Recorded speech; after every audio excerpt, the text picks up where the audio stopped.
Bro, Merry freaking Christmas. Them videos be fire, man. I'll give a damn what anybody says. Them videos be fire, Hunter. Yeah, man, I just do it on the side, you know. The people need it. People need it. Oh man. What's up? What's up? Happy Friday, everybody. This is our Christmas / end of the year show. I'm gonna redeem myself from my fucking mental glitch last night. But we obviously have Evan Shelley on the show. Y'all seen us promoting that Truck Parking Club, and we allowed Reed to come in today and come play with us. So, we're gonna have an absolute blast tonight, and we hope that all of you enjoy the show. So we're just gonna chop right into things. Go ahead, get these sponsor breaks out of the way, this news, and get into the nitty gritty with Mr. Shelley here and Truck Parking Club. So with that, y'all see rolling across the bottom of the screen, Shoreline Capital, new sponsor here for all carriers, brokers, even you shippers out there. Everybody needs invoices. Some people can't wait for those net 30, 60, 90, 180, whatever it is.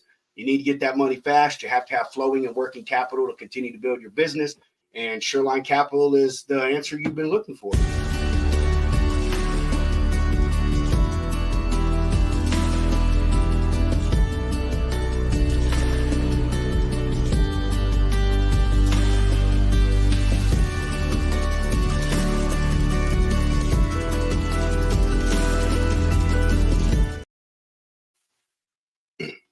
But to be able to get all those invoices, carriers, you got to know where you're profitable at, right?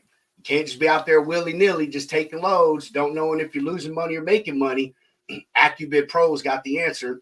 Go download the app, Apple Play Store, Google Play Store. While they're sponsors in the lounge here, they are running the first month free. After that, it is only $19.99 a month. And as Jimmy said, what's $19.99 a month when he's going to help you make thousands more? So don't be a victim of cheap freight anymore. Take back control.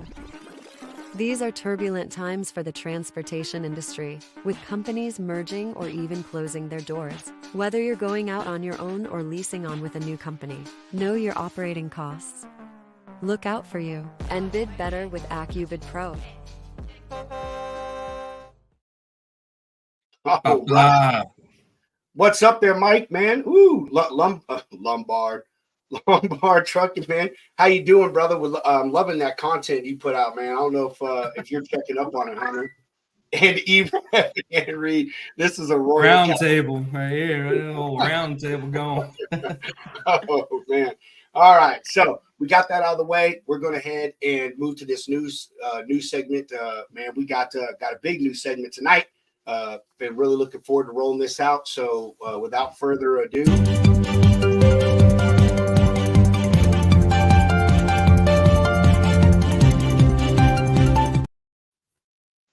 Lounge Merch, boys! Look at that shit. Look at that. You know you like it. Look, man. About that time, ladies and gentlemen. Christmas rolling around, and what better gift than giving some fire outside of the Please Advise hats. You know, we got the bespoke one of one below us, but give us a shot here. As we've been talking about before, the lounge merch is coming in hot. So we'll share this screen right here. You boys can see that, yeah? Only freight. Well, guys, you know what? It's not only the lounge, it's only freight, okay? You live it, you love it. Whatever you want to do with it, it's on a hat. But it's not just on a hat. It is nice and embroidered. We got it in different colors. We got the lounge logo also embroidered. And as you can see, this comes through clearly. It's oh, here we go, Lombard Trucking. We got you, brother. We got you. So we got the Logistics Lounge hat. We got the only freight hat as Rob Pedro Potato himself is rocking today. Different variants. We got the beanies in the Logistics Lounge logo. Very stylish, very cool. No better way to be cool while you're warm than with some lounge gear. Different colors, different variants. And then you know what? How do you want to be a champion? You get the lounge shirt. Get bricked up over the lounge, all right? We're building something here. And it's not just the brand. We're building buddies. Look at this guy. It's It's my best friend. Never even met the dude, but he's rocking it on the daily. All right. So we got different colors: blue, black, white, Heather gray. I don't know who Heather is, but she's got the lock on a color, and that's pretty damn impressive. Okay. So not only that, we have the lounge shirts like you're seeing here. And it's not no cheap shit, y'all. It is comfort colors, you know. It is comfortable, let me tell you. So we got here as well, comfort colors, the lounge embroidered. My boy right here is kicking ass and taking names. So we got extra double, triple small. We got extra double, triple large, okay? Doesn't matter who you are, what size you are, what you eat for dinner, we got you covered. Even the ladies, look how much fun she's having. Kicking it in the lounge. Look at that. Look at that. Karate kicking over here. Black, white, yellow, all the different things. And this is just the beginning, you guys. This is just the beginning. So coming over here, look how much fun everybody's having. Look how many smiles. And you know what? You coming on Monday, it's not just water over beans. It's only freight, my fellas. We're going to have to do a collab there with the Truck Parking Club for sure. But got 10 ounces for you weak ones out there that, you know, just can't handle a big cup of joe. I don't know about you, but I like the 15 or the 20 ounces. So y'all be prepared coming the new year. We're coming in hot. And yeah, if you love it, hate it, let us know. Keep us going. But Hunter, boom. you are the best fucking spokesman that we could ever ask for, bro. That that's shooting off the hip shit, man. Bro. Oh, it's how fun everybody's having. Oh man. All right, so we haven't had the exact release date. We're still working on the store. It will be the first week of January, though, after the new year. As Hunter said, none of this shit is cheap. I mean, if y'all can see, it's embroidered. The colors are just extremely vibrant. So, you know, I mean, you see, we have name brands on there. It will be worth what you're paying. We're not really making much off of it. It's all just to support the show and bring out better content. And that's it. So before we move into talking to Evan and Reed here, my son wanted me to open up my Christmas gift that he got me live on the air. So I promised him I would, because he said that I would need this for tonight's show. So I don't know what it could be, but obviously I don't know what it could be. Well, we're off to a good start because it says beer on it. I mean, like, that's already a great gift. Yeah. Yeah, bro. Oh yeah. I love it. It's a beer gas. Look, it says, "I'm not old, I'm classic." Well done to your son, my man. My kids know me, bro.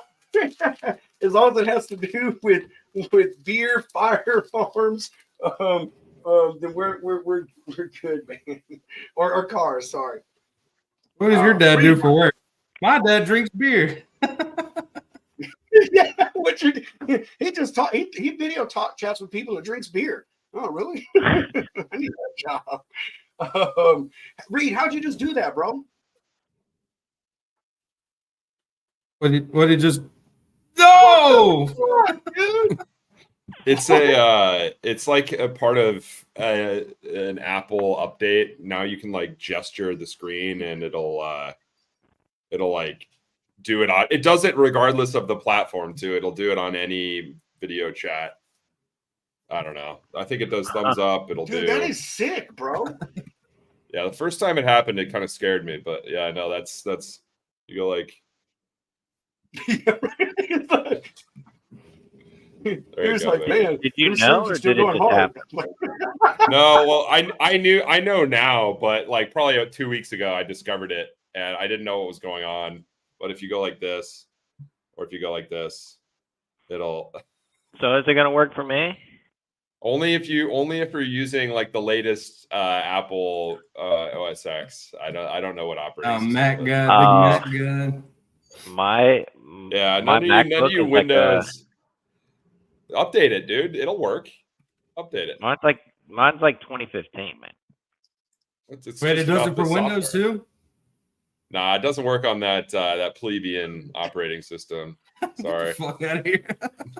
Common man. Yeah, we're just, He said, comedian. Listen to him. I don't know. We're sitting amongst Oh, my royalty here. Definitely. All right. Oh yeah, isn't that the truth? King Reed, isn't that right? Triggered. All right. Let's go ahead and get into Truck Parking Club here, man. Dude, really excited to have you on, Evan, man. I mean, obviously, you guys know the issue that you're tackling, dude. So I just think it's incredible. I'm going to pump you guys up in my group. You know, I gave you guys free reign in there, so anything we can do to help, you know, get y'all out there more. So we're very happy and honored to have you here. But give me 1 second before you chime in.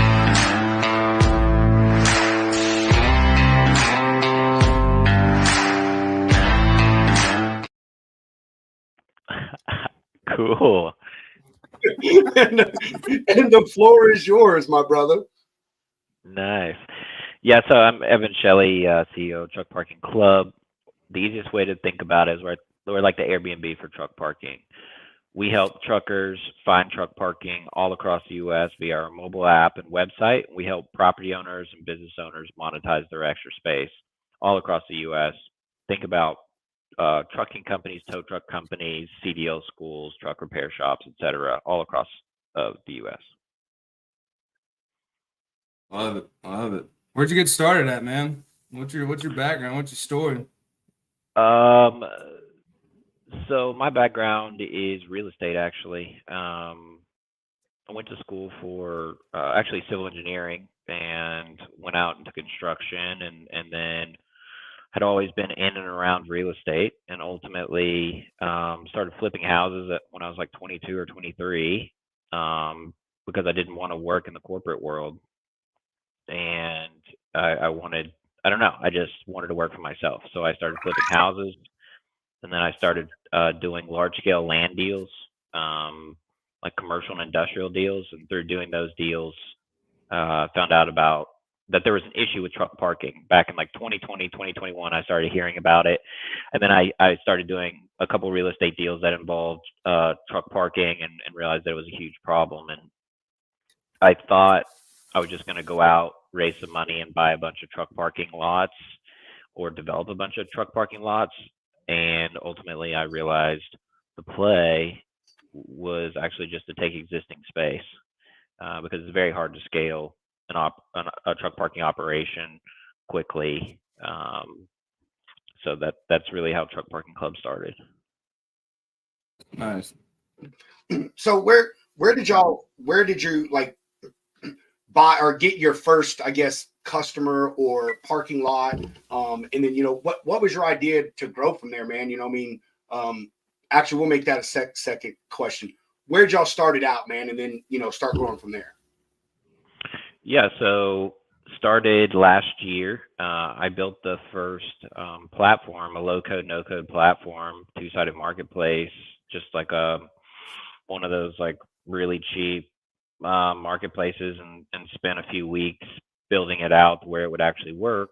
And then, crazy enough, I got some initial properties from the guy who started the company with me, who's a minority owner now, and ended up getting bookings. And it was like, wow, this is wild, because I didn't know if it was going to work ultimately. And then from there, just went crazy with it and started going to tons of shows and events and recruiting good people on the team. And you know, we've grown very quickly, and you know, we're still continuing to grow really quickly. So what's that process look like? Yeah, Like who do you look for specifically when you're going after these companies? Like, or not I say companies, but like these spaces? Are you going to like Farmer John saying like, hey man, I know you're doing XYZ, you got a little space here, can we use like an acre or two of your property? Or yeah, so to date, the overwhelming majority, probably 90+% of our properties actually came from people seeing us on social media, people seeing us on podcasts and articles and things of that nature. So ultimately, we just looked at people that saw that we were providing them a lot of value, which ends up being, trucking companies, tow truck companies, truck repair shops, owners of large empty lots, things of that nature. Those are the types of businesses we found we provide the most value to. And now that we have a couple of vans, we're putting a lot of time into going out there and finding it. We put a lot more effort into that over the last few months. And when that side of the business will continue to grow as well. But really, the overwhelming majority has just been inbound people interested in what we're doing, and they have extra space. Dude, so I've been on your platform, man, and well, I mean, I should say only on the PC. I'm pretty sure you guys have an app. From what it says on the deal, you got an app. But or the way it sounds on the website, you got an app. Anyway, anyhow, so it looks like pretty much everywhere that y'all have, they're secured facilities, like gated, all of that type of stuff. Like, do you have certain requirements, Evan, before y'all do business with someone? Like, I mean, hey, it's got to be 24-hour access, it's got to be gated, or has to be asphalt, or whatever the case may be with that. No, so we have everything from high security facilities, fence gated, 24/7 security, and we all the way down to like empty lots, and then everything in between. We don't have any real requirements as long as the location is adequate for truck parking. We will put it on our platform. Ultimately, an empty lot that doesn't have high security is a real alternative, and much better than parking on the side of a on-ramp, off-ramp, shoulder of a highway. And ultimately, those types of lots do very well. But then we also have a high demand for high security facilities, and that's going to be the guys that are carrying high value loads. So there's ultimately there's a lot of value in both, and everything in between, really. So again, as being on your platform, I see y'all have, various prices for various different places, which is, understandable. Everyone's going to have a different rate. Do y'all have like a price cap, what your customers can charge? Let's say, someone 5 blocks away is 25 and they're like, oh man, it's 50. And it's, you're like, no, man, that's a little much to try to ask for. I don't think it's going to work on our platform. Yeah, so we make suggestions on what the price should be. And it's getting to the point now where we'll typically have a good feel for the price. We'll probably have a property relatively close, and be able to really tell the property owner what the pricing should be. We've had some property owners come in with like really high prices, and we have to get to the point where it's just like, well, we'd rather you just not be on the platform. If you're going to ask for $100 a night in the middle of Kansas, we're good. We would rather just not mess with it, because we are trucker centric. We're everything we do is pushing to make sure that we're providing value to the trucker, and if it we don't feel great about having properties on our platform that are way overpriced, so we're always pushing to get fair prices. And ultimately, in a marketplace, you think about a company like Amazon, the more people you get in a marketplace, the fairer the price gets. The price doesn't go up, so the more properties we get in cities, typically it gets more competitive, which is a win for the trucker. All right, man. So one of the things that I really wanted to ask you, and I'm not putting you on the spot here or anything, but on y'all's platform, to me, I see a lot of it, and to me, it's like the parking a driver would want when they come home. You know what I mean? Like a secure facility, or I'm passing, through to the house, and I just need to make sure my truck is set. Do y'all have a plan or for like that night, drivers driving down or up or down I-35, and they're like, man, I know the damn truck stop is going to be packed at this freaking hour. Let me jump on here and see if there's something I could book right now, immediately, and be able to have access. Which I know on your website it says you can book immediately, but I mean like in that type of specific situation. That's the majority of our bookings. Really? No joke. Yes. That is the business. Well, yeah, well, I mean, that's So true. when that's exactly it. So when we say that our bookings are instant in real time, they are 100%. We live by that. And like the majority of our bookings they're pulling up. They're going to be there in 10 minutes. They're going to be there in 30 minutes. They're going to be there. Yeah. I would say 80% of our bookings are like that. Okay. Yeah. I mean, I read it. I mean, and I just misinterpreted it. I, thought it was like, hey, the spot's open now. I'm going to be here on this date. I can immediately book it and lock my spot in. But like I said, just a misinterpretation thing, man. That's awesome, man. I think that's come from just people that have gotten into the reservable parking space, marketing their product in a way that isn't true. I mean, that's what's happened. I mean, part of our customer service job is just educating our customers on the fact we're not going to screw them over. They're like, oh, I know it says you guys have parking, but do you really have parking? Because I booked it at XYZ truck stop 4 days ago and had to fight someone to move out of my spot. Like, so dude, that is common. Huh? Oh, go ahead. Sorry, man. I just said that is so common, like what you were saying about the truck stop. Yeah. And so our customer service, people will call in and just say, are you guys legit? Because they've been screwed over so many times. And there has also been other truck parking apps that do the same thing, and they continue to screw people over. And ultimately, those companies don't make it. But what ends up happening, the worst part of what happens there is that trucker tells everyone they know that reservable parking is a joke and that these companies don't work. And then now our company has to constantly educate them on and perform, right? Educate them and then deliver on the fact that we're different. We give a shit. We're not just dancing around creating content on stuff that we don't believe in. There's Hunter. Look at this guy. What's up, man? Bro, unmute yourself. On mute, bro. Unmute yourself. He's muted and he doesn't even know it. He has no idea. We don't read lips. There's no one here that does American Sign Language. God, I had the mute on, guys. I'm up here in the wind on top of the mountain. Where you at? A little Christmas party. Where are you at?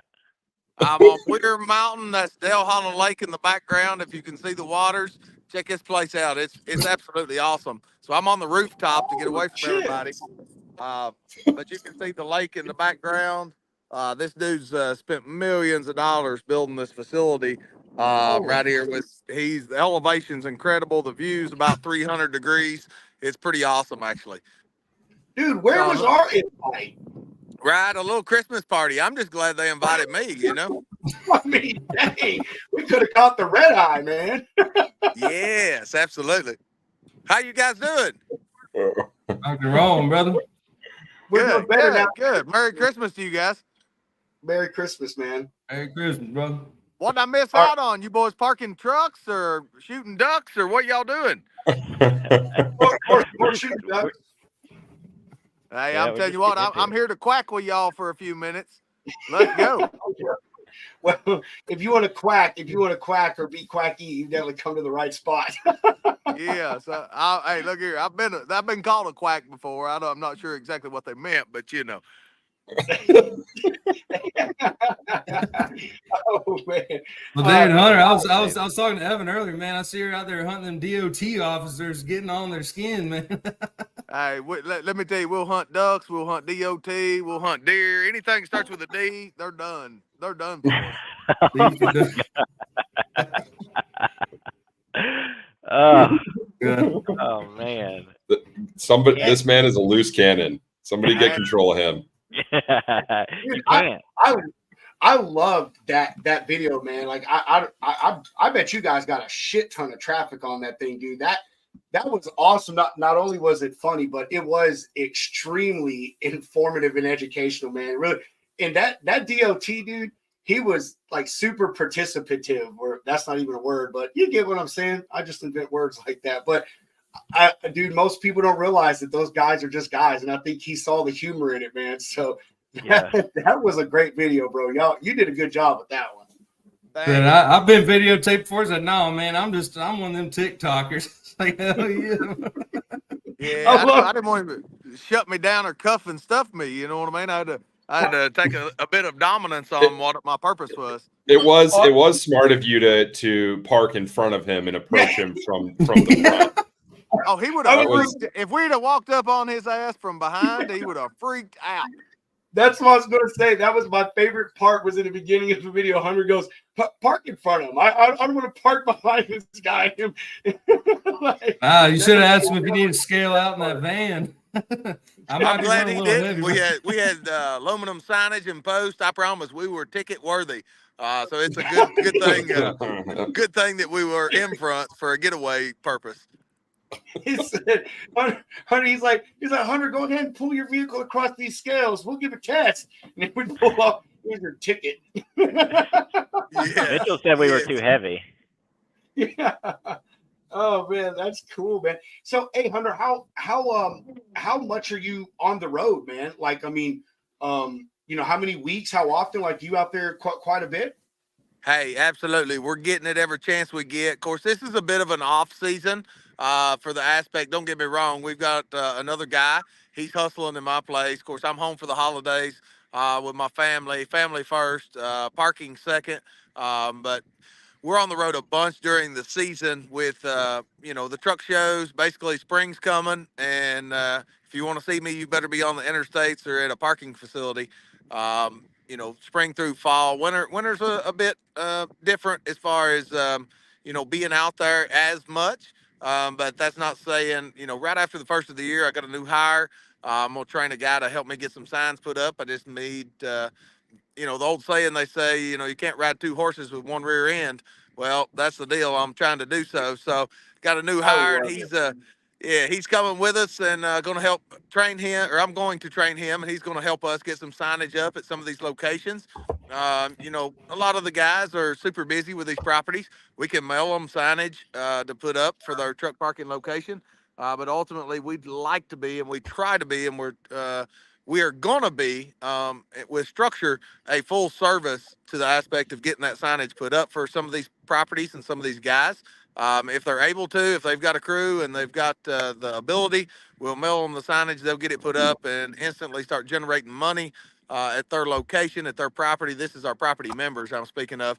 But I got a guy that's coming with me. Some of these guys with great properties, they say, hey, man, I just don't have time to mess with it. It's great. I love it. And some of them are just you make friends with. I love people and I love life. And some of those guys I offer, I say, hey, man, I'll come put the signs up. You got a great location. Let me make you some money and let me help the trucking industry and all the drivers in the same process. So, the double-edged sword is when you're getting cut both ways. We're kind of like the double-edged chocolate box. You know what I mean? It's great on both sides. The property owner gets some loving, and so does the driver. It just empowers. So it's good stuff, guys, to be doing what we're doing, helping both sides. Everybody's a winner, and that's the beauty of what we're doing. So, hey, Hunter, are we instantly reservable truck parking?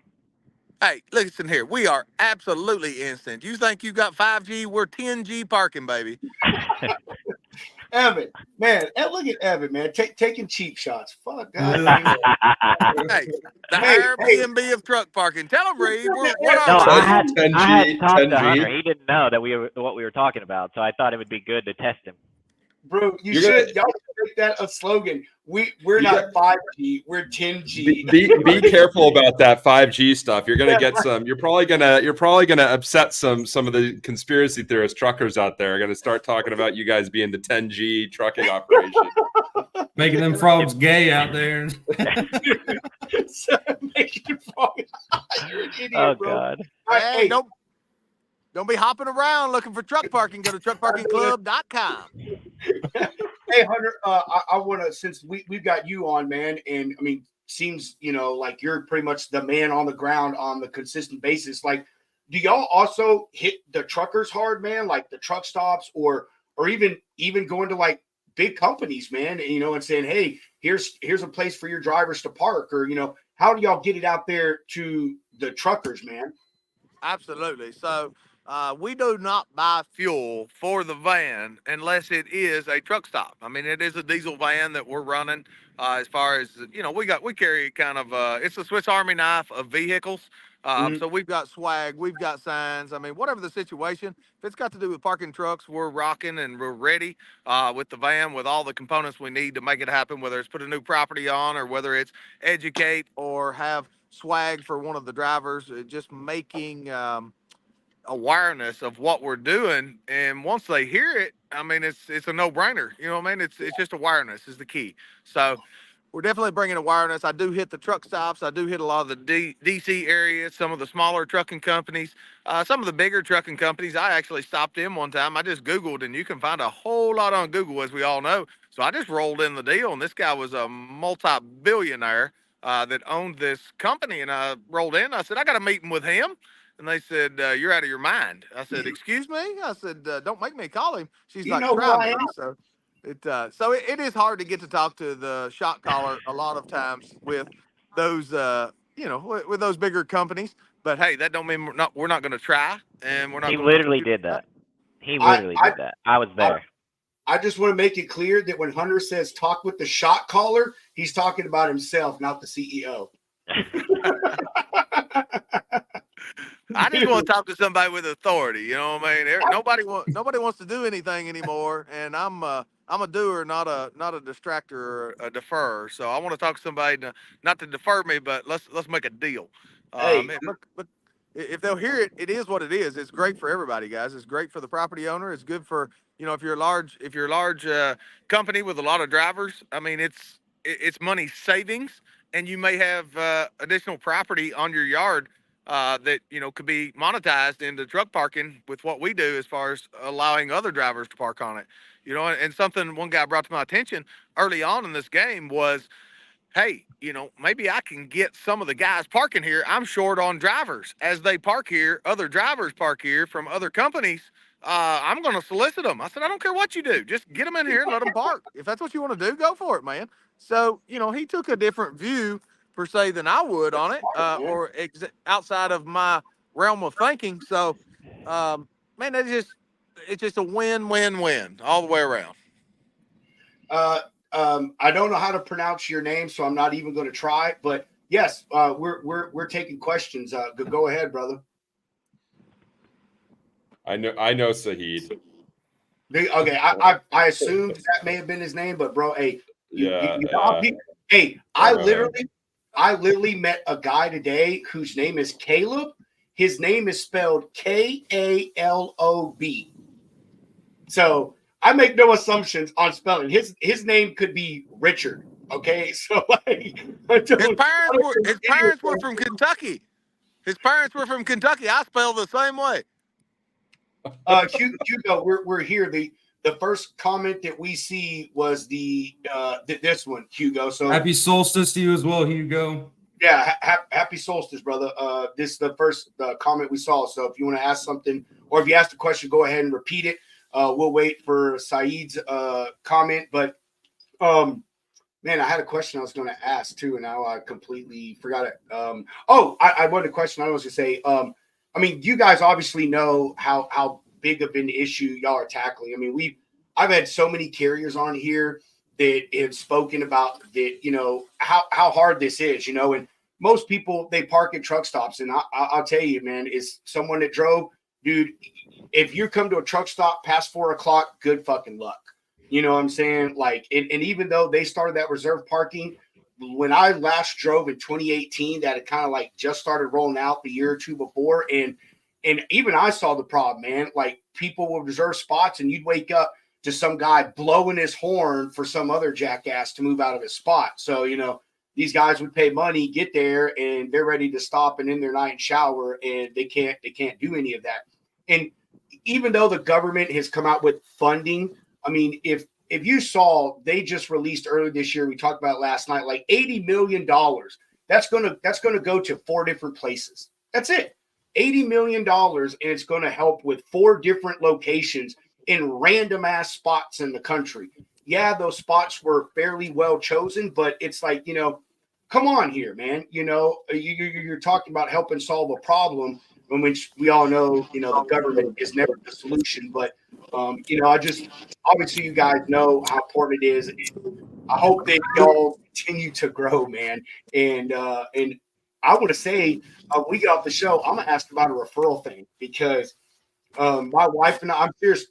My wife and I were just talking about this yesterday when I told her, I said, babe, I got this fucking cool guy coming on. Like, he's really hot in the industry right now. A lot of people have him on their show. Told her what y'all do. And she was like, Talking about Reed, right? You're talking about Reed?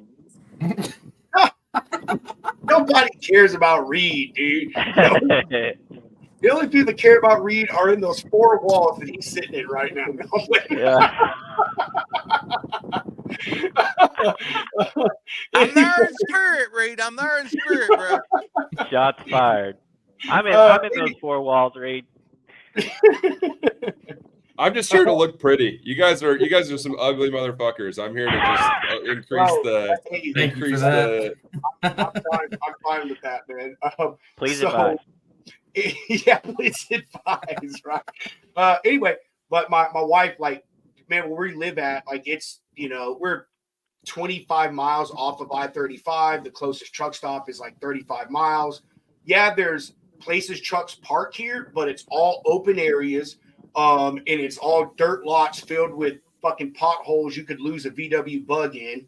And a lot of them charge places or charge them. And the retail centers around here, they won't deal with it. Like, they'll tow you, you know what I'm saying? Unless you're a Walmart or a Sam's truck parking in a Walmart or a Sam's for the weekend, you know, you're out of here. So my wife said, man, she's like, man, I was thinking about like us buying like 5 or 10 acres and just throwing down, you know, some hard gravel or a concrete slab and doing some stuff. Cause like, man, there's nothing here. But point is I know this area. I know there's these businesses.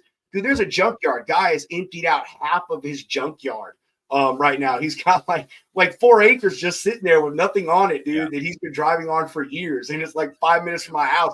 And he's got an 8-foot R panel fence around this whole thing, man. Yeah. So yeah, we're gonna talk about referrals. We can talk about it now. I'll talk about it now. I don't care.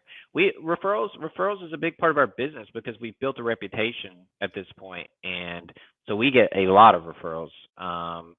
So there's a couple different things you can do there. So for that property in particular, if you just want to do like a referral in the sense of, hey, I know this guy, I know where he's at, I told him about you guys, he's interested, then we would just pay you like a flat fee for that referral.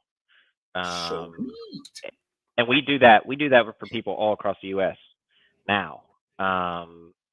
And the other option, so let's say that guy that you just gave the example for, let's just say he's like, I don't want to mess with truck parking. Well, what you can do, if you so desire, we have people doing this across the US too. You can become what we call an operator for that property. And essentially, instead of you going out and buying 4 acres, you just go to that property owner and say, no leases or commitments. I'm going to start parking trucks here. I'm going to use this platform, Truck Parking Club, and I'll give you 40% of all the revenue.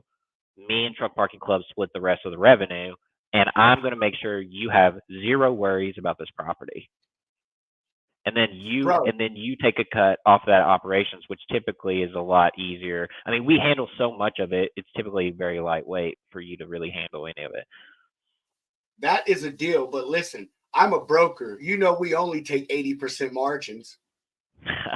Hey, that's what I hear on X all the time. Yeah, I fucking know you do, man. I know you do. Oh, yeah. Thanks, Reed, getting everybody on X now. I know. Man, that's cool. I mean, I know a lot of companies do referrals. I mean, you had mentioned that, you know, pretty much people just come to you and that's great. But obviously, as you know, like that's a huge part of business and it's the best business. You know what I mean? So I'm actually glad you talked about it on the show because, I mean, it is an important thing, man. You know, I mean, all you carriers out there, or, you know, if you're brokers, you live in a place, you see trucks just parking in random spots, you know, I mean, take a step back and look and think, you know, hey, I got my boy Jimmy lives down the road. He's got 5 acres. He don't do shit with that stuff, but he could go and park a truck on it, you know. And I'll tell you, when I was a driver, it was an issue back when I was, man. When I started in 2008, man, I used to have to drop my trailer like at a terminal, and then I'd bobtail home because I didn't want to risk like leaving my truck and my trailer parked somewhere and someone stealing it, you know, or dropping my trailer. And I'm gonna tell y'all that Kingpin lock stuff, that shit don't work. Like I can go right now to Harbor Freight or order from Home Depot and get me a cutting torch and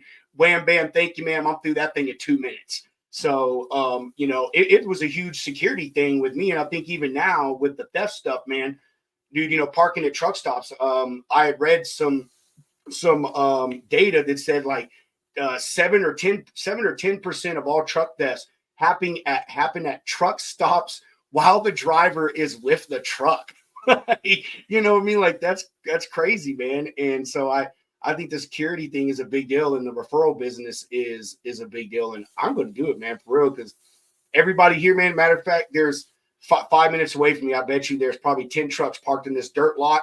Sits off one of the busiest roads in our town. The businesses there are Monday through Friday, 8 to 5. Like, dude, you could go rob every one of those trailers and nobody would be the wiser. Yeah. Well, hey, Evan, I'm checking out y'all's website here. So obviously you have the location set up here. Actually, I'll share my screen real quick because I do want to touch on this just a second. Boom, boom. All right. So love this, by the way. You can click on it. Shows you where it's at. Mount Juliet. This is actually right up the road for me. But let's say we come up here to 65 North, and it's showing the marathon, the little rest area right here. Who's updating these? Is it truckers that are using the application, or is it? So like, those are rest areas, and there's like a handful of truck stops that shows real-time availability of free parking. So who's sending those updates? Is it y'all or? So there's hardware at the facility, technology at the facility that tracks that. There was a $30 million grant like 5 years ago that put these in. It was a federal grant. Yeah, so that's a data feed directly from those sites that we integrate into our map. And we just give that away as a free service. Like you're not even signed up right now and you can see those. We just give it away. Dude, I didn't even notice that, man. That's pretty sick. Dude, is that through just like mom and pop places, Evan, or is it any of the big 4 or 3 or whatever the heck it is now provide data for that? Okay, so the truck stops, there's probably 10 or less on there, but it's like 150 or so rest stops. Oh, so nice. Rest stops with free parking. Yeah, so federal property, state property. Hey, if you'll go to type in Ringgold. Georgia? Yeah, Ringgold, Georgia. We just added this feature actually right before the show. Yeah, just click it. Okay, scroll down. Okay, click that. Click the video. Yeah, the video, sorry. Oh, it'll only play for you? No, it just said there was an error on it. Hold on. I think it's probably because we're in the show, right? Is it like blocking it somehow? God damn it, Evan. God damn it. No, it'll play, man. It'll play even in the show. Hold on, I'm gonna go to it right now. It's all YouTube's fault. That's all I'm blaming. No. I'm on the same one right now. Yeah. Hey, if you want to share your screen, Evan, and it works for you, then you can share your screen directly to it. There you go. Yeah. Dude, what is that? A big window? It's working for me. I'll share my screen. Is that a TV wall, Hunter? TV wall? What is he Look doing? behind It is. It's a flyover of where I'm at. So inside this place, they've got drone footage of this is actually where I'm at. Dude, you know what that is? That's stupid money right there. That's someone with so much money they have to think of shit to spend it on. That's what that is. You know what I mean? You guys That's see my nuts. screen? Yeah, pulling it up right now. There you go, brother. Okay. Yeah, I don't know why yours wasn't pulling up, but this is we just rolled this out. So when you go and look at our locations, we're going to have videos at every location. So like this one right here is Hunter on site at the location. Guys, it's Hunter with TruckParkingClub.com, and you read it here. We've got a new location, fully fenced. You guys can't hear that. Can you hear it? Just off Yeah. I-35 south of Oh, great. Chattanooga and Ringgold, Georgia.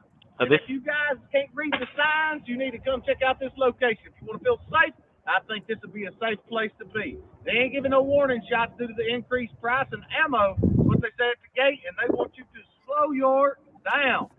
Hit us up, guys. Truck parking locations across the nation. TruckParkingClub.com. So we're gonna put this content like this that shows the property. Well, there's the video of the actual property, but we have a bunch of videos just like this. But we finally piped it into the site and the mobile app.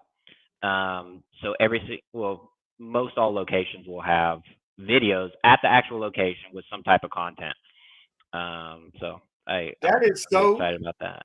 That is so awesome. Hunter, I now see where you steal your advertising abilities from, and it's the other Hunter.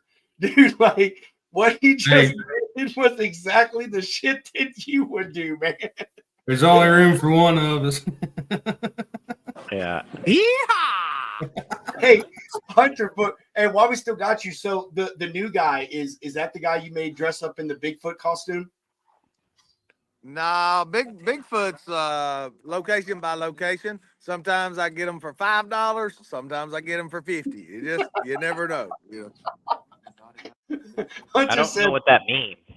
Hunter said, I know. Well, Right? it just depends on the going rate to hire somebody to get in the suit. Could be $5 or Hunter, it could be $50. You're recruiting them from Bigfoot Hunting Club, right? Like there's just like a Bigfoot two-sided Hunting marketplace Club, for different Bigfoot. locations, different prices.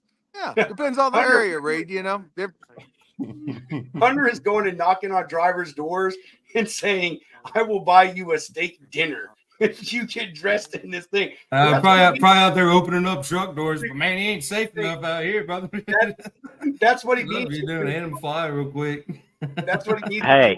$5.50. If he finds him at the TA, it's a $5 steak. If he finds him somewhere else, it may be a $50 steak.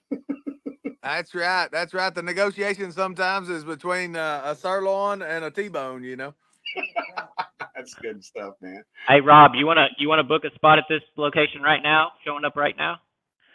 I would, but I don't have a truck over there. But let's do it live on the air. We're doing it. We're doing it because you called me out. I know All right. you like that, don't you, Matt? I know you like that, bro. Yeah. Start today. Ends. You guys see this? Yes, we see it. Ends tomorrow. Clock in 6 p.m. That's in 4 minutes. Select a saved vehicle. We're gonna add a vehicle. Vehicle type, truck and trailer, obviously. Logistics, lounge, truck, 1. Truck make. What type of truck you guys drive? Volvos? Freightliner man myself. A freight shaker. Oh my God, you should be embarrassed of yourself, bro. Man, we're Plate talking about number Drives 1, 2, 3, 4, freight shaker. 5. Trailer type. What kind of trailer? What does it say on your trailer? 53 foot reefer, Hey, listen. obviously. I got Gary Johnson. I got Gary pulling in this yard right now. He's got a 15-foot wide load. It's 75 feet long and it weighs 95,000 pounds. It better fit. I'm serious. You don't follow him on LinkedIn. That dude carries some crazy stuff. I'll be wondering where the hell you park this truck, man. What would be the length on the trailer on something 53. like that? Oh, I mean, just put a 53-foot trailer. I mean, that's standard. Yeah, he no, put I know what the standard is, but you just mentioned somebody had a oversized load. What is that? Oh. What was this? Gary, I don't know, man. I mean, it depends. Like I don't know how long this stuff is. I mean, I think he has a 53-foot, but I may be wrong. I just know he He does some massive freaking loads. That's all I know. All right, so here's all your info. You click finalize booking. All right, I already have a card in there. All your information. If you got a promo code, you can use that. Where do you get the promo codes? We make them and then we give them out. So like for Christmas, we gave out several hundred promo codes to our top customers for free $25 up to $25 off your booking. We need to make a lounge lizard one. Dude, yeah, we need to make a lounge lizard Yeah. for sure, bro. I'm more than happy to run some type of referral program with you guys where your viewers get like their first booking free. Yeah. We could call it Lounge Lizard 1, Lounge Lizard 69, maybe Lounge Lizard 69. Hey, speaking of lizards, guys. Hey, speaking of lizards, look at this big iguana I just rolled up on here. He's King Kong. Here, hold that, Jesus. Adam. Tell him something good. Okay, guys, this is Adam with TruckParkingClub.com. Wait, we gotta. Hey guys, Is that the FNG? What's up, dude? what's happening? Are you On the hey, holidays. are you the FNG? Are you the FNG, buddy? That's right, bud. Hey, we're just up here enjoying the view.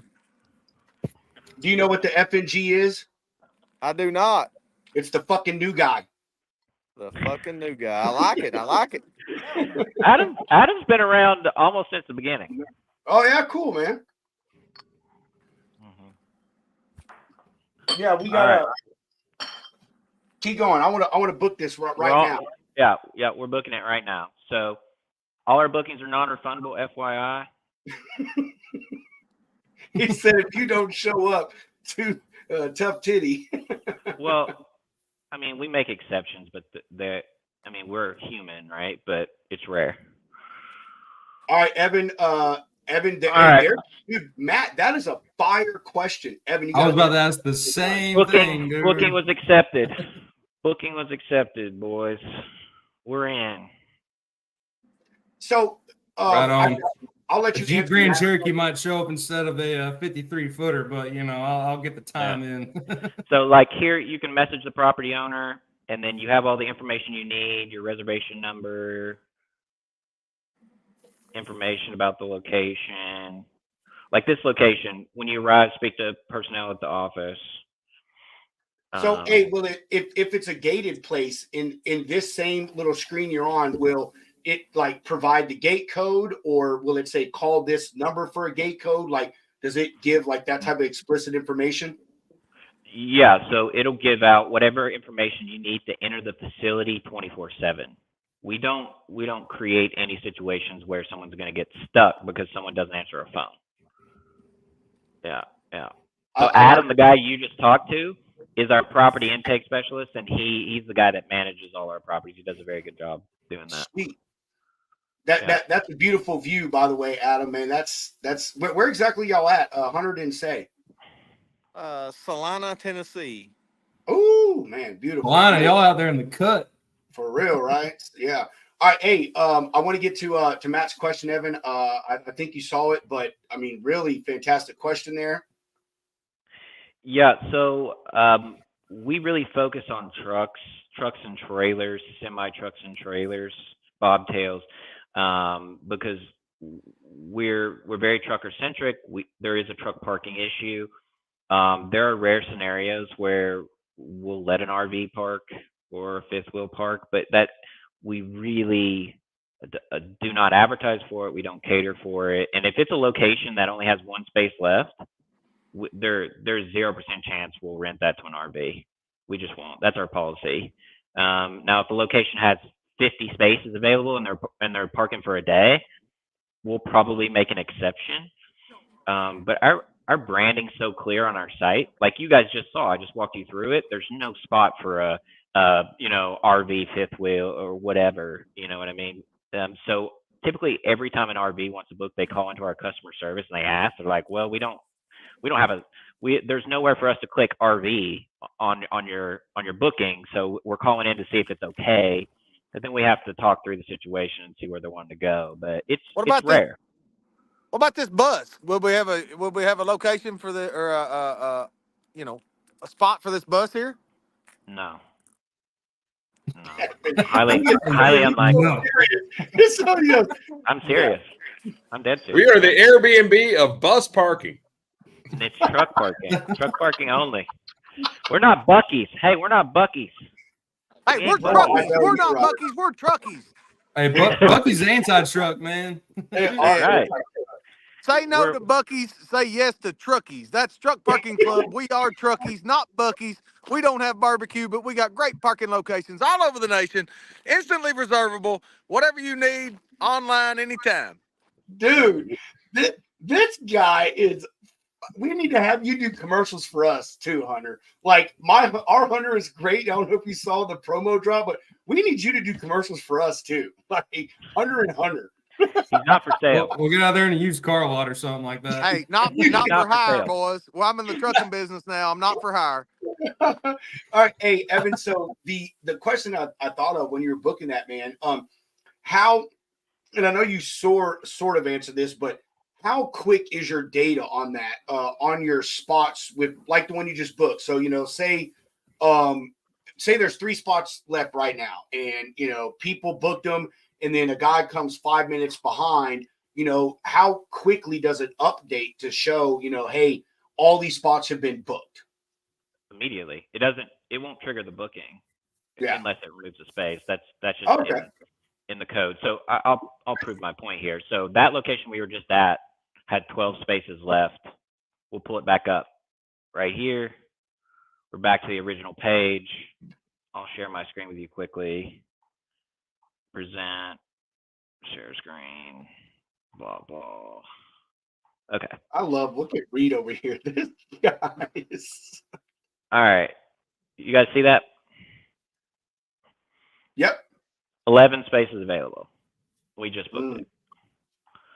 So, yeah, it's got to be in real time or we would be in trouble with our locations because we have locations that get bookings back to back to back to back. So let me ask you this, man. When you go, you say that this place right here in Ringgold, and you do your sell with them or whatever, and they say, hey, I've got 12 parking spaces I want to offer, or whatever the case may be. Like, do y'all have some kind of thing in place that says, hey, these 12 spots need to always be available specifically to us? Because, obviously if they're, doing the parking with y'all, they may have other people that park there as well, obviously, you know what I mean? So, do y'all have something in space for that? And the reason I ask is because if they're not booking with you, then 2 or 3 of those spaces, may have been taken up and you don't know about it. Yeah, so at a location like this is a tow truck company. They're not in the business of parking trucks. So typically those spaces are always available. And we have there's some of this stuff's proprietary and we just learned it through thousands of bookings and hundreds of properties. But we have a lot of mechanisms in place to ensure that our drivers are always get parked. Our business cannot exist if every time they book, they show up and they don't have parking available. It can't work. I mean, we will go out of business. But we've figured out how to make sure that our drivers always have parking. A decent amount of that is just like stuff that we've learned. Yeah. And I think the biggest thing is getting locations that they have property that is adequate for truck parking. You saw the video with Hunter in it. It's a secure facility. They obviously have guns, I guess. And so we're the only company there that is ultimately renting parking there. But like I said, there are a lot of different mechanisms we have in place with our processes that, like you just saw Adam, that we make sure that our truckers have parking. And we've done it thousands of times and we've succeeded. And yeah. Matt, give me 1 second. We'll get to your comment. Yeah, I mean, obviously, my thought behind that is, I mean, man, you know how it is when it comes to making money. We're all business operators, owners, whatever you want to say in a sense. We all know what margins are and all those type of things. So, my point was, hey, you know, I'm talking to Jimmy. Jimmy promised me 13 spots, but it's 7 p.m. on a Friday night, and nobody's booked the truck parking club, and I've got these spots open. You know, Ricky Bobby, he just pulled in and said, "Hey, I need to park my truck," and he's like, "Yeah, sure. Hey, $25." You know, like that was, you know, like my concern was, you know, and you know how people are. You know, I mean, they see a way to make money, you know, in place of somewhere else that they would have lost money, you know. So yeah, that was, you know, my only concern. So or my Yeah, Well, I mean, in relation, guys, in relation to that, Truck Parking Club is first. They're not last, Ricky Bobby. Okay. I love this guy. Bro, we've got to have you on more, Hunter, just like to shoot the shit. Like, Hey, if you guys had a hat as cool as Adam's here, Adam's been with us from the start. Adam's all over. He's a King Kong driver. He's on it, daggone it. He uploads a lot of the properties. He's involved as I am on the road. Look, His hat's much cooler than mine, I'll have to say. Hunter, I don't know how you did that big screen last time, but that is sick, man. that is ridiculous, dude. And I love how you, Hunter, have the ball cap, the Santa hat, and the sunglasses. Oh, yeah. You never know. Hey, our future's so bright at Truck Parking Club, we have to wear shades. I'm telling you. Look at this. Full of holiday spirits. I know that's right, dude. And Reed and the other Hunter over here trying their wearing mini hats thing. Like, I swear it's in a competition. Hunter, you may lose. Reed looks like he's probably got about 30 fucking hats sitting back there, man. So, hey, anyway, Hunter, well, actually, I'm gonna just start calling you Dr. Dre, our Hunter. Hunter and Evan, I want to get to Matt Dahl's comment. You know, could y'all answer that for him? yeah, for sure. So, Matt, we have 210 locations across the U.S. that range from high security facilities with 24/7 security, lights, cameras, electric fences, etc. But we also have empty lots, and there's a use case for all those.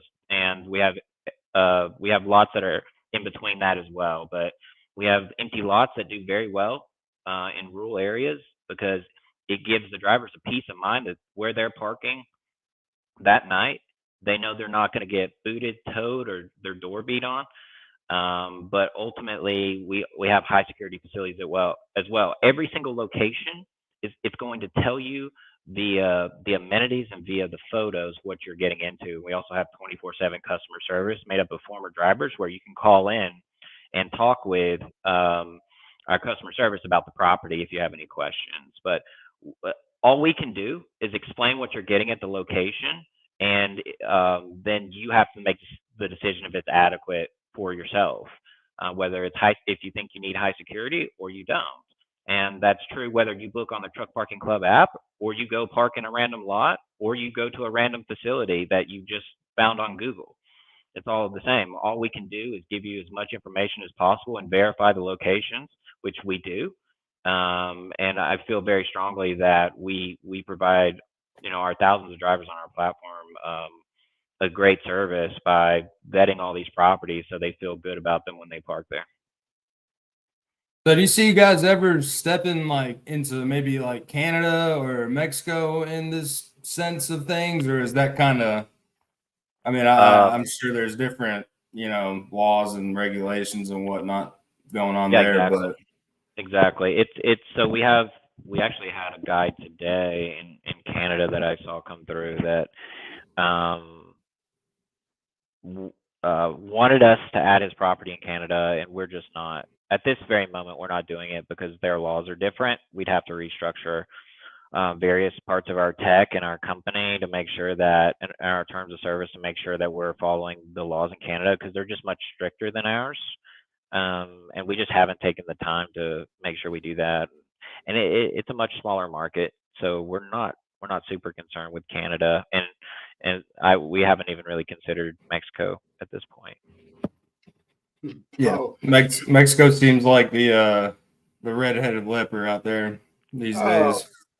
I could just see that being a cartel.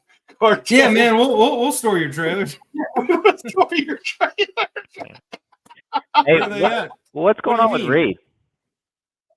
I think Reed's zoned out. I was just about to say, I'm here to we- look pretty, we are past- man. We are past the first hour, and Evan, you can talk as long as you want, but I've asked you all the questions I could think of, and we haven't heard nothing from fucking Reed over here. He's just been That's over right. here stacking hats, man. Well, Stacking hats. it's Friday. It's a holiday. We're going into a holiday weekend. Everyone's boss has let them go for the day. And everyone except everyone's boss except for Evan. Pretty sure the entire truck parking club employee base never takes a minute off. These guys are 24/7, 365. Truckparkingclub.com, Airbnb of trucking. That's my Hunter impression. I saw Hunter at You need a little bit conference. more twang. Airbnb of truckparkingclub.com. 10G. We are the 10G trucking network provider of truck parking. Reed, if you want to get kicked off this show, you keep talking shit about Southerners. All right, that is a good way. Hey, Rob, you're pushing it being over there in Texas now. Dude, I'm telling you, Texas is a split. Texas is a split. If you're I-35 and east, you're a Southerner. If you're I-35 and west, you're, I don't know, a Southwesterner, I guess, dude. Is that a self-chosen highway right there? Yeah, No, he's Puts yourself on the cut. No, is someone from Texas? I'm telling you, dude. Like that's the way it is. I'm telling you, like it's not self-chosen. But dude, I got family from the Boot. I got family from Florida. I got family from Mississippi. Man, I mean, I spent my summers like shucking corn and feeding cows as a child, and knocking down beehives and chasing my cousins with them. So I'm about dang near country. I don't know about doing that down here, man. So I don't know what any of that has to do with truck parking, but nothing. We're done with truck parking. We're done with truck parking. Evan had his hour. Now it is Freestyle Friday. Done. We're done. We can talk about whatever we want. Hey, you were talking about it being a holiday weekend. Evan, I don't think you mentioned this, dude. Do you have a family, bro? I don't have a girlfriend. I don't have kids. I'm married to Truck Parking Club at this point. And There's nothing wrong with that, man. Nothing wrong. I love what I do. I love what I do. That's awesome. How old are you, if you don't mind me asking? 29. Okay. All right. Same age, man. Well, are you ready? Are you ready for Christmas, man? Like, I mean, obviously you got family. I mean, you ready for Christmas? You got plans for where you spending Christmas and all that stuff? Yeah. So when I moved to Chattanooga, from Florida, I'm now just a couple hours away from all my family. All my family's still in Kentucky, where I grew up. So I'll definitely go up there and see them for a few days. And actually, Hunter lives up that way, so we'll hang out for a few days over the holidays and have a good time. But yeah, man, for sure. Cool. Reed, what about you, man? I mean, you I know you got the new one, and I know that child is not going to remember this Christmas at all. But are y'all ready for Christmas? Yeah, well, we're acting as if she will because we've gotten her many things. So my wife has been insistent upon showering her with gifts. So we, we got some stuff, including a pink "Please Advise" hat. That's the only hat she'll wear. I saw that. Yeah. I saw that. Yeah, so we got that. But besides, I mean, we got some family in town. We're going to be hanging out around the house. I can't really move my head too much because if I do, There we go. I was trying to stay still. We can see it. We can see it, man. This is hard. This is hard. It's hard work wearing a bunch of hats. Oh man, we're chilling. I mean, I'm. This is gonna be a good weekend. We got some dinners to go to, got some parties to go to. So I'm looking forward to it. Yeah, man, you got a lot going on, dude. Nope, not me. I'm chilling at the house. I think tomorrow my wife and I are gonna sand down this table and stain it.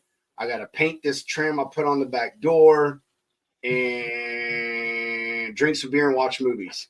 That's what I'm doing. That's cool. My What are you kids talking about, man? It's bowl season. I'm gonna be on that MGM app. I love football, but I don't know. I have to be productive, try to be every day. I don't know. I may be lazy one day, but we're done. My oldest is 21, our youngest 16. Like they know us. They make Amazon lists and they send them to my wife. And here's the funny thing about Christmas with us. Christmas is supposed to be about surprises. My kids know their mother so much that they know whatever they put on that list, she's going to buy. So like they know what they're going to get like 3-4 weeks in advance, man. So yeah, I'm not doing anything, man. We're ready to go. Hunter, what about you, man? I'm just kicking it this weekend with the family, and then next week shooting on down to Georgia, a little south of Athens. Gonna hang out with some of the buddies back down there, and yeah, getting ready for the new year. Reed, You guys Hopefully, got what's go up? I was gonna say, you guys posted any good memes this week? You done anything interesting? You got any good stuff? I need to go post some memes, bro. I got every meme that I've ever created saved in a folder just in case I can reuse them. Who is this? Oh, okay. I was that actually came through. Huh. Hey, I'll hook you and Matt. I'll hook you and Matt up, Evan. Don't worry about it. I'll hook you and Matt up. Yeah. Or I if was you're just answering his question. okay. Oh, okay, my bad. Matt, if you're still watching, there you go. But I mean, dude, I'll still DM you his LinkedIn and stuff so y'all can link up. Matt is a great guy. He he knows tons of people in this industry. Awesome. Sorry, that's my wife. Yeah, Hunter, you're missing out on homemade lasagna, bro. Yeah, and I do made homemade. I mean, for real homemade. This ain't no damn Stouffer's in a box stuff, dude. We don't throw down like that. Hey, don't shit on Stouffer's now. I've lived many days on the family side. I'm just saying, man. I'm just saying, Mitchell. Evan, I'm assuming that's someone from you right there, man. Yeah. So Mitchell used our platform, booked with us like 20 or 30 times, and I like to talk to people who are using our platform often, and I got to know him through just doing a Zoom call, and he got to know the team, and we actually brought him on board, I don't know, 2 or 3 weeks ago, and now he's part of the team. He's a great guy, but we love hiring former drivers. That's awesome. I'll tell you, man. They former drivers are some of the best people in this industry outside of driving. I mean, like recruiters, brokers, people like you. I mean, I'm telling you, like, people don't realize that this industry is, drivers are a huge part, and being able to speak their language is not something that everybody knows. Like, I really think that a lot of people don't understand that. So that's cool, man. Hey, that actually made me think of another question. I know we were trying to move on to that, but do you guys offer, or are you maybe having the works offering like a subscription, or do you offer, like discounts, like, hey, you book 5 spots in a month, you get the 6 free. Here's your punch card, like that kind of deal. Yeah, good question. So we are not doing subscriptions. There may be a point in time where we give our members the option, but that's going to be at some point in the future when we feel very confident, because what's worse than having a subscription for something when you can't execute on the fact that they're going to get parking whenever they need it, right? So we're still at a high level trying to work through like what that looks like to make sure we give our members a good experience. And then what was your second part of it? Loyalty program. There you go. Yeah, so that's in the works. It's happening in the background right now. So hopefully that's something we roll out in the next few weeks. Dude, man, y'all have got it going on, Evan. Like seriously, man, you really do, dude. For someone that doesn't have a trucking background, what they say, my dad, he's an entrepreneur, and his saying is always the best entrepreneurs are the ones that see a problem and come up with the solution and market it to be sellable. And that's exactly what you're doing. And I know maybe some people are like, oh, well, he's charging and stuff, but hey, I mean, you're still solving the problem. Like I said, these truck stops are full. The DOT guy that Hunter interviewed, talking about, hey, it's a finable offense if you park on the shoulder here, some of these retail centers, man, they'll have you towed. I've seen stories of drivers waking up in a Walmart and there's a tow truck hooking up to their truck. No one came and warned them. They're just a tow truck coming there to tow them with them in the truck and stuff. So, Yeah, I think an interesting way to think about it. I don't know, Reed, if you were saying something, but I think an interesting way to think about it is, I would feel pretty confident in if you parked in illegal places for a year, which really sucks, and I feel for drivers that they have to do that. But if you park in illegal places for a year and you pay for whatever the consequences of that, whatever that is, whether it's a ticket, a boot, a fine, or something that happens that is dangerous, whether it's a wreck or something of that nature, or do you park at a truck parking club location every single time that you can? I would make the bet that you come out a lot cheaper by paying the $5 to $30 that you'll pay at a truck parking club location on average. I would take that bet that you would. But Hey. towing's become so predatory at this point. It's insane. Dude, we literally did a whole show or a half show on that, man, about that towing stuff, dude. That's crazy you brought that up. That is a really big thing going on right now.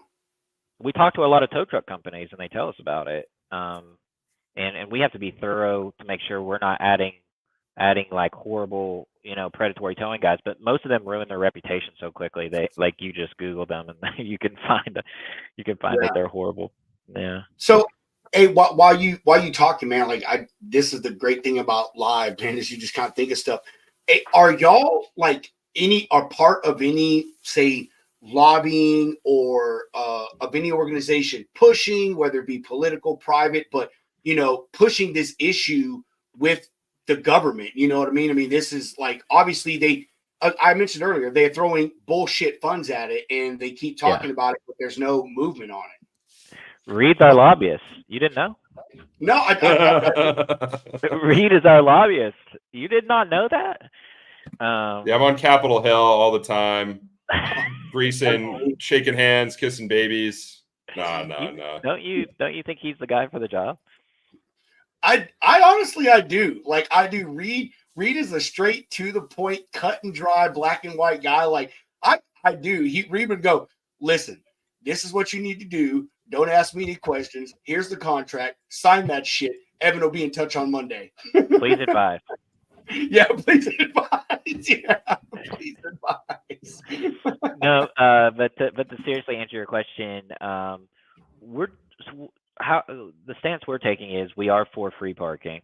We think there should be more of it. It's not going to affect our business, to be honest. Like, we have a certain niche. Our average booking is 2 to 4 days. So we're not competing with truck stops as much as you would think.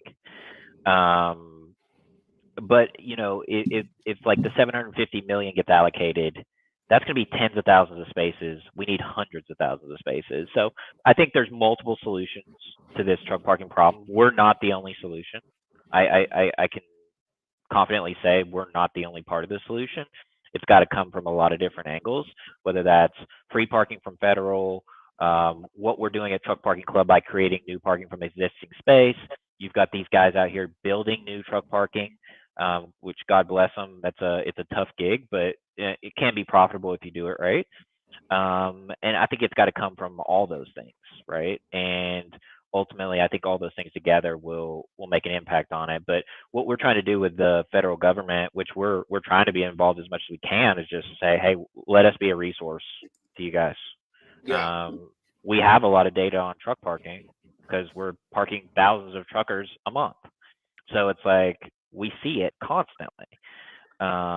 So I take a lot of calls with DOTs. I've been to DC once or twice this year, just going to meetings and talking and trying to offer up whatever resources I can. But we're not like trying to get federal dollars or anything. That needs to all go into free parking. But we're just trying to be helpful. And ultimately, us being helpful to them as a free resource, hopefully they will talk about us as a other part of the solution. I mean, that's our best case scenario, really. Yeah, and that's what I meant, man. You know what I mean? Like, you guys trying to get, federal grants for yourself, which, I mean, honestly, kind of be fucking smart once you think about it. But, You know, I mean, Yeah. in there, in the trenches, in the effort, trying to push the stuff. I mean, hey, just like we had John Cantera on last night. He's with the National Owner Operators Association. He's a part of an association that isn't OIDA and it isn't TIA and all these other big people that say they care, but only care to a point. You know what I mean? And he's in the trenches, being involved, helping issues get solved. I'm telling you, Reed, fucking Reed over here, man. Crazy, huh? he's I love Reed. Anyway, so yeah, that's what I meant, man. And Yeah, I got you. I'll tell you, and the reason, I care a lot about trucking stuff, man. And even though I'm a broker, dude, like I for real am a driver through and through. I mean, I just really am. I started out as a driver. I love being a driver. If I wouldn't have the medical issues that I have right now, I'd still be in a freaking truck, man. It's just an amazing feeling going down the highway at 70 miles an hour in 80,000 pounds, dude. There's just something about being able to control that. But one of the reasons I'm really into the parking thing is, I don't know if you guys remember, but back in before 2010, it was maybe 2007, 8, 9, but there was a guy who he got murdered because he didn't have a place to park. He ended up parking in an abandoned fuel station, I think it was, and he had an interaction. Someone tried robbing him, and the driver ended up getting killed. At the time, It made national news. I'd have to go back and research it. Jason's Law. That's Jason Rivenberg. Dude, there you go, bro. There you go. And like a lot of people forget that, but that is a prime example. That driver, he couldn't find anywhere safe to park. He parked in an abandoned building. And because of that one issue of not having a safe place to park and not having something, which obviously back then apps were just a new thing, but y'all get my point. That gentleman lost his life, man. And if anyone knows about that and they follow this industry, that is really what started this whole parking thing. And it's not a 2-3 year issue. This is seriously something that's been going on for well over a decade. And I mean, and Evan, look how long it's taken for someone to come up with a solution. Speaking about you know what I mean? Here we are, 15 years later, possibly. And you know what I mean? Like, you guys are finally coming up with the solution to try to help this, even though, like you said, you have competitors. I didn't think you had competitors, because when I Google truck parking, you guys like pop up at the top, man. So congratulations to your SEO team. Yeah. So I would just say there are plenty of apps that have tried to make an impact on truck parking, and some of them have there's a pretty big graveyard of them. Some of them have caught a little traction and pivoted, and for whatever reason, no one's been able to do it at scale. And also, I think our model is just, honestly, it's slightly different. And if we had another hour, I'd sit here and tell you why. But essentially, I'll tell you why no one's actually done We have it. all the time in the world, Evan. This is Friday. I'm serious. This is Friday. Hey, Yeah. this is Friday. I still got a couple more beers, man. We can chill all night long. Man, I should have brought some beers. I didn't know this was a BYOB kind of deal. Man. Clowns, bro. It's clowns. What you mean? Clowns, man.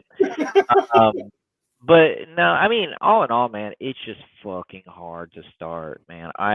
It is incredibly hard to get traction, and it's incredibly hard to give your customers, which are drivers, a great experience. And it's so hard to do that thousands of times without getting destroyed. It's just fucking. I know it because I did it, and it's still difficult. I mean, we have significant traction, and it's still incredibly difficult. So that's really the reason. It is insanely difficult. You can have the technology, that's fine, great, cool, but the driver doesn't care about your technology. The driver cares about how quickly can they get parked. Do they have a good experience? Do they have problems at the property? That's what they care about. They don't give a shit how your app is structured, or what code it's written in, or what the front end or back end is, or if it has AI or ML or all these other things that the driver doesn't care.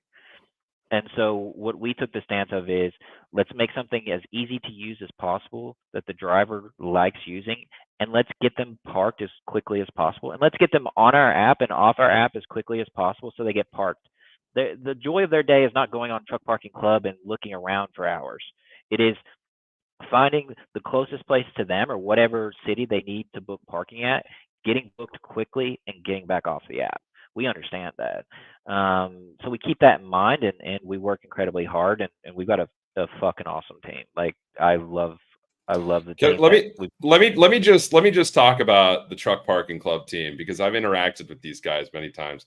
I met Evan in June at the FreightWaves show, and that guy was running around in his suit jacket and his t-shirt underneath. I was like, here's the tech bro.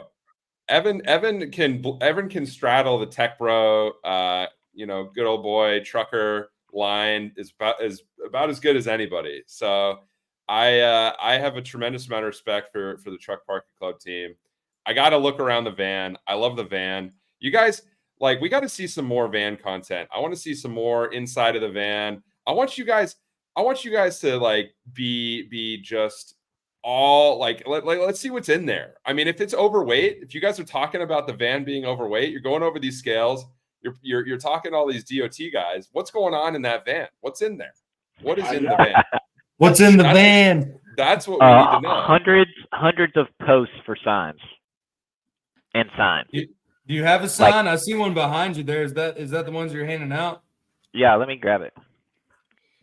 Hey, after you're done, I want you to talk about that board. Is that whiteboard relevant to y'all stuff? Yeah, you can't see it. That's all the good stuff, dude. I can't give it all away. Oh yeah, I mean, I was just wondering. No, I'm just fucking with you. Dude, that's awesome, bro. How can we get one of those? I want to get one of those signs. Post that shit outside my house. Send me your address. I will, dude. These guys. Hey, hold on. Matt. I think everyone's heard about that Iowa one. I actually just saw an article today. I think it may have been FreightWaves, but how the wife is like, hey, it's been X amount of days later. Like, where the hell is my husband? What's going on? And it's crazy that someone. I mean, I know it happens all the time, but a truck driver could just disappear like into thin freaking air. That's absolutely nuts, man. Is that the one we touched on before, Rob, where the dude just like went? No, that was from the desert. No, that was from the 1990s, dude. That guy's been missing for 25 freaking years, bro. That's like, yeah, that was old school. But it's probably out there bulling it in Slab City. Facebook user, I'm not sure if you're on one of my accounts or Hunter's or whoever's, but it is Christmas time. I see the merch. That's great. You see the merch. Make sure you watch the show the first week of January so you can get the links and you can go buy some of the merch and then you can pimp some of the merch. So we're extremely glad. Did you guys see how happy those models were? That was they were having a blast. Dude, they were. They paid us to get them on there. I'm telling you, they paid us. I believe it. I 100% believe that. They were having a very good time. Hunter needs to be a used car salesman, dude. Could you imagine him selling a car? Look at this beautiful color. Look at the way these tires are a perfect circle. You know what I mean? Like, this guy would be nuts. Lauren, and satisfied. I think Lauren is our number 2 fan. Matt Dahl and Matt Clark are battling for the number 1 spot. But Lauren Hooks, she is a close second, man. She watches almost every show and always chimes in. I don't know why your name's not showing, Lauren. I don't know what page you're on, but last night your stuff was showing. So Reed is just going through random ass backgrounds over there. I don't know if he wasn't paying attention. Dude, I have no shortage of pictures that I can throw up as my background. Like I'm just seeing what looks best. Do you have it on a scroll? Just scrolling? I'm just uploading a couple. I have about 1,000 pictures on my desktop. So I got all sorts of stuff. Let me see if I can download any good Truck Parking Club backdrops. Hold on. I probably should have some. I just haven't taken the time to Let me go on your guys' Twitter account here and see if I can't pull some down to get. This might be a good one, honestly. Like if you did the map, let's try that. Reed, are you like all like self-taught, like techie and stuff, man, or what? I am. Yeah, I am. Yeah? Bro, I mean, I don't know your level, but you seem pretty like thick into the shit, man. You can code, right? Yeah, I can. Yes, I can. What languages do you know? JavaScript. JavaScript. Front end boy. Bash. I know some Python. That's about Yeah, it. but are you got any back end? Are we gonna? You got some Node in you or anything? Yeah, I know. Looking I for know some strong Node. talent. Yeah. I'm not for hire, but I do know some Node. Dude, you don't want to hire me to you don't want to hire me to code. My engineering understanding, I know enough to be dangerous to myself and others. That's how much I know. Like, so I can get the job done, but it's probably going to be done incorrectly, and it's going to be done with duct tape. But I can get the job. I can usually get the job done. Like the freight gong. Like I made the freight gong. I made the first version of Lost Freight. Like I can get the job done. I think in the biz they call it refactored. It'll need to be refactored. It probably will. It'll probably be expensive to refactor it because you'll just have to start from zero because I'll do everything wrong. But Reed said, if you want people to buy into the lie, I'm your guy. If you want proof of the lie, you got to find someone else. boys, we can code just about anything, man. We can, if you got an idea, we can make it happen. All right.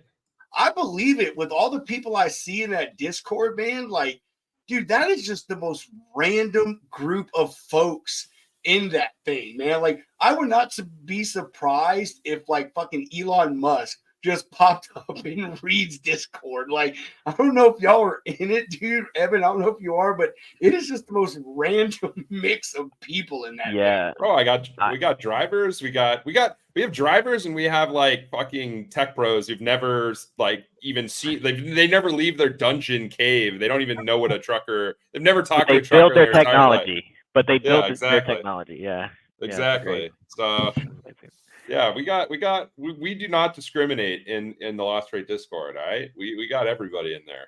What you guys, the Red Sea thing you guys didn't that do really well? I saw that today.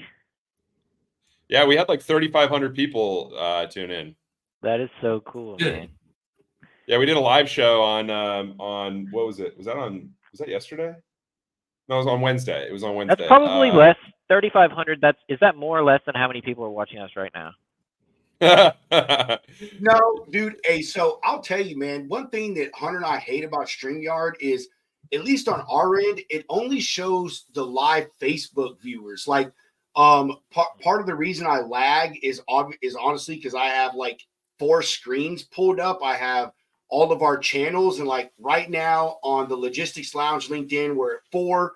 But I share it to my page. Hunter shares it to his page. I share it to my 44,000 other Facebook page. I share it to a buddy's page. So I don't know what we really get live, but I'll tell you, like the after views, we're rolling around 1,000 after views across like all our platforms and stuff. So, but that's why we adjusted our time, man. We used to go on late, but Matt Dahl, our number 1, number 2 fan, said, dude, you know, y'all should go on, try to do earlier in the day. So yeah, we figured, hey, everyone at the end of the day is just spending the last hour on Lost Freight Discord or Cruising Truck Parking Club, finding out where to park their carriers that are on their loads. So, you know, why not tune into the lounge and just have a good time? So yeah, man. But I'll tell you, we're building, dude. We had a huge sponsor approach us, man, and we have a set rate for our advertising, and I sent this guy the advertising rate, and he said, dude, I'll pay you 5 times that much if you make us the number 1 sponsor and do XX, you know, XYZ. I'm like, damn, holy shit. So yeah, it may seem small, but we're doing good, man. It's just fun stuff, you know. No, I wasn't saying it was small. I was just fucking I know. saying, like, because 3,500 people It's talk crazy. about logistics is like I mean, that's pretty wild, right? That's at least that's a good chunk of the industry itself. You know, like Yeah, I've done plenty of shows with like fucking one person, 2 people, 0 people. And it is what it is because it still gets around. And like how I think about it is like if you do something and 10 people see it, what if you were sitting in a room with 10 people? That feels like a lot of people. So it's all about how you think about it. Just because it's over the internet, it feels small because it's 10. But if you're sitting in a room with those 10 people, you're like, shit, I made big impact, like talking to these 10 people. You know what I mean? Honestly, like Hunter and I don't give a shit if nobody watches it. I mean, we love everyone that does, but like Hunter and I, dude, we literally came up with this thing in one afternoon on a LinkedIn message as a fucking joke. I swear to God. Yeah. Like I was like, Hunter, I'm thinking about doing this. And dude, we just do it for fun. But I agree with you, man. It's all about like just getting people out there, getting information out there. And I just want to say the only reason Reed has 3,500 followers is because he was highlighted at the Freight Waves conference. Other than that, it would have been like 5. So Shots I don't fired. know what I've done to offend you so that you're coming after me incessantly. I said, no, you know why? Because I said this to Hunter earlier, man. So I'm the kind of guy that, dude, all I do is talk shit with my friends. Like that's it. When we're on the phone, I love we're it. just talking shit, dude. It is just jabs at each other, and that's just how I am. And I gauge people by messing with them and seeing how far I can take it before they're like, man, you sorry son of a gun, your mother XYZ. And Reed, I have yet to bring Reed out of his shell because I can see by his smirks and his smiles that his wheels are turning. And he's like, man, I've got such a good comeback for that. But he never says it. And it's just like, dude, I don't need to come back. I like when people I troll, you know, like I like to troll, but I don't it's never with an ill will. And when people troll me in return, I'm usually just willing to accept it. Like it's not a big deal. Dude, so I think I am not trolling you at all, Reed. I promise you, man. Like I respect you 100%. And I mean, dude, I feel honored that you're on our show, man. I know that you got a huge following. You may have tons of other things to do on your Friday evening, but I mean, I do. We're chilling in the lounge. We're hanging out. Dude, I love your content, your little videos that you're doing every morning. I watch every single one of them, bro. I mean, I don't know if you noticed, but I like them. Like I watch every single one of them, and like to me, that's cool. Like if anyone ever watched Reed's first little thing he made earlier this week, he said, "Hey, I'm just doing this to try to get better at speaking and not use filling words and shit like that." Yeah. No, bro, I like you, man. Like for real, it's just like I can tell you're my kind of people, and it's just like I just fucking need you to prove it to me. Well, let's talk about how awesome this truck parking club, local truckers looking for parking, tweet. I don't know. They did not post this on LinkedIn, unfortunately, but this was posted on their X account, and I think this is a high quality advertisement for their service here. Have you guys seen this? It looks to me. It looks to me like it is a crop or an editing of one of those old school banner ads you'd see on a shady sort of website on the internet. It looks good though. I like it. Got a lot of engagement. So high quality content coming from the Truck Parking Club outfit. I think can you guys see it?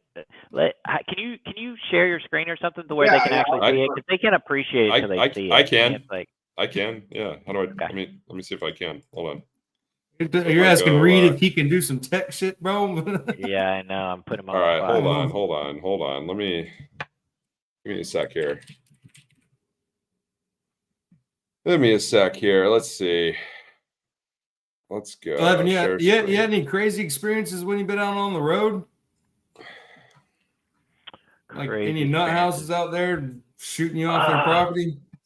No, we haven't had anything like that. I think one of the craziest things I can think of right off the spot is we were rolling down, I believe it was 80, going through Utah, and it was about 1 a.m. And just for whatever reason, we were all awake. I think I was working, and Hunter was doing something, and then Adam was driving.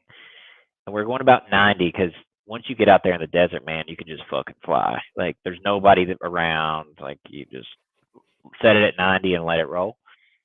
And we hit a fucking owl going 90 in the windshield. And it fucking broke. It almost came all the way in on us. That's how hard it hit. Swear to God. And we were all awake to watch it. It was a huge white owl. And this is how crazy the team is. So we hit this owl. The shards of glass hit Hunter, come back in on him, and they slow down, and they're like, we got to go find that owl. So then they proceed to take 45 minutes looking for this owl that they hit, and they couldn't find it on the side of the road in the middle of Utah.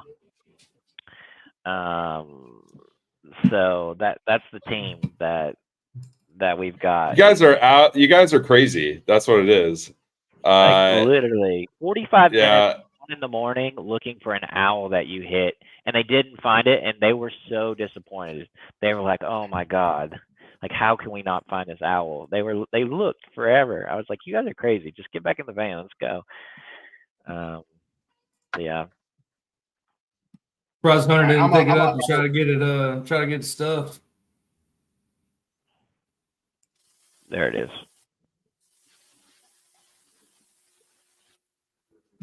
This is a quality. This is a quality post right here. Hey, I'm sorry. I know it may be satire, but I gotta ask. Like, is that a for real thing? Local truckers looking for parking? Like, I mean, I'm just asking. Oh, bro. God. Dude. It'd be. You get it. You guys get it, right? It's a play on those. Yeah. Local hot moms in your area. Yeah. But that's what I'm saying, dude. Is people do parodies just like the hat only freight. Yeah. Like Yeah, people exactly. do parodies and stuff like that, man. Like Exactly. someone could come up with that website. Is that Yeah. fucking is that Mike over there? Yep, it is. Yeah, it's Lombard. Matt. Dude, You guys, have you guys had Chris Thomas? Do you guys know Chris No. Thomas? no, You should. no. You guys should have him on your Oh, show. he's awesome. Yeah, you got. He's like the best dude ever. Yeah. He's, I've seen him post some videos like with your stuff on it. Yeah, he's like the best dude ever. He works for Autumn Transport. He does like a hopper trailer. He's a good dude. He's a really good dude. He's a wealth of knowledge. Cool. That would be cool. Yeah, man. he's probably the best. He's one of the better like social media. Like he's one of the better drivers like on social media. Like as far as like content goes. Yeah, he's a really good dude. Dude, that would be cool. Like one of the things Hunter and I have talked about, like as far as new content, is bringing on drivers that do, special freight. Like just as an example, Chris or Dan the Row. Like he's big into the produce, the berries, that type of stuff. People that do hopper bottom. I really want to have Gary on, who does that huge the oversized over dimension stuff. So. Yeah, man, I would be totally cool to have him on. I got a buddy. He actually does bulk stuff, and I'm talking to him about having him come on. And he is a carrier, but also has a brokerage too. So yeah, I would like to have that guy on, man. That'd be freaking cool. What do you guys think of? What do you guys think of these thingies? What is that? You guys ever seen this? It's like a windshield boot. Like you're parked in the wrong spot, driver gets a boot from. Oh, Chris. What is up? No. Spoken into existence. What's going on? He's always ready, huh? He hopped. Oh, look, he brought some drink. That's what's. I didn't get the invite on this BYOB stuff. Dude, I forgot. I was going to tell you, but I was like, man, if he's watched the show, he sees that like we drink on the show. He should know. I bet you Chris has had about 1,000 bourbons already. I guarantee it. I've had some bourbon. What is up, Chris? What's going on, y'all? Not much, man. We're just sitting here It's lounging. You're just sitting here. Hey, Chris, what do you have to say for yourself for being on this ad here, Chris? What's going on with this? Well, I mean, it's true. I mean, you know, truck parking, it's a serious issue in the industry. Where are you located at? Just my friend's asking out of curiosity. I'm in a magical place called the Ridge here in Kentucky. He's a fellow Kentuckian. Yeah. Lord. You cut out. Yep. He's Where- from Kentucky. What part of Kentucky right up there? You said the Ridge, but I'm down here in Nashville, so I Yeah, don't know too much about that bluegrass state. I'm in between Moorhead and Sandy Hook. I'm not for sure. I'm at a loss because I don't remember her having some. Hold on a second. Get noisy in here. Oh my god. Chris, we gotta have like a summit at Chris's house in Kentucky, because every time he goes home, he always posts about him like making like biscuits and gravy and like driving ATVs and drinking bourbon. Like it seems like that's about all he does when he's home. Hey, you guys, Hunter, you wanna Chris, this is Hunter, aka What's up, Dr. brother? Dre. This is their show, Logistics Lounge. They want to have you on the show. Well, I mean, you're on the show now, but you know what I mean. Like, Yeah. Chris, you're muted. You're muted. I don't know why we can't hear you. Oh, dude. It says Okay, he's unmuted. Right there beside of you. And no. Got too close to the truck. It switched over to the Bluetooth headset. oh man, what There we happened? go. Yeah, What happened man, to Chris, Rob? good to have you on, man. I've definitely seen you all over LinkedIn, and the boys talk highly of you. Love to have you on the show sometime. Shoot the shit and get a little side of the Ridge living. Yeah, what show am I on? The Logistics Lounge? Yeah, brother. Yeah, I mean, you're already set in. You can come on with the drink unannounced. So He said, How did you "All get in here? How did you even arrive here? That's I what sent I'm him a about to link. say. He Oh, just you said, did? sent me a you link. say his name and he just appears. A little It's the secret. lounge, guys. They It's give the a- lounge. You can't call it the lounge if it's not gonna be the lounge. Dude, that's awesome, Dude. man. Oh, What you do up there, man? They say you do some hopper driving and whatnot. Tyler Williams, what's up, Tubbs? Yeah, bulk tank. I'm on a podcast all of a sudden. He's like, "What are you doing?" I was like, "I'm on a podcast." Like all of a Well, sudden, I'm on a podcast. I'm she don't want to be on a podcast. she It's said business, 5 baby. minutes It's business. ago, we He's were like, watching "Oh, The Bachelor." be on a podcast." Yeah, So no. you got a tanker, right, Chris? Yeah, I pull for Autumn Transport out of Woodbury, Minnesota. So I've been there about 13 years pulling pneumatics for them. Very cool. How long you been driving, Chris? 18 years. I'll be right back. Man, that's awesome, man. Hey, are you like local or regional? You do OTR, like what? Yeah, I do OTR, US and Canada. Oh yeah. How's I mean, I know you just said you're a company driver, but how's the freight out there for you guys, man? Owner operator, but yeah, Okay. we're a little bit isolated from what's going on in the rest of the market. It's not as good as it was, but it's still pretty okay. Yeah, I've heard that, man. I got an associate, Charles Dennis, who, like I said, I'm trying to bring him on. He does a lot of dry bulk stuff, man. Runs out of feed mills, does stuff like that, man. And he said that they haven't experienced like the complete failure that has been like the van and reefer industry and such, Yeah, that's pretty much the same with us as and a lot of it has to do with the railroads right now. The railroads have been in complete disarray for the last 5 years, and that don't look like it's getting any better anytime soon. So I think there's going to be a lot of opportunity in the future for different kinds of bulk stuff outside of van and reefer and flats. So, hey, something I am curious about, because Hunter and I actually talk about this quite often. How did you make it over like into Reed and Evans and Matt's little circle, man, because like it's very rare that drivers move over to LinkedIn, man. How did you like hook up with these crazy kooks? Yeah, well, November I probably had like 22 people on LinkedIn, and then I went to that the Future of Freight down there. Reed said you just got to come. I just like, okay, well, I don't know what I'm doing, but I'm gonna come over there. And I think since then I've got like 300 and some followers, 200 and some connections. I don't know what I'm just there vibing.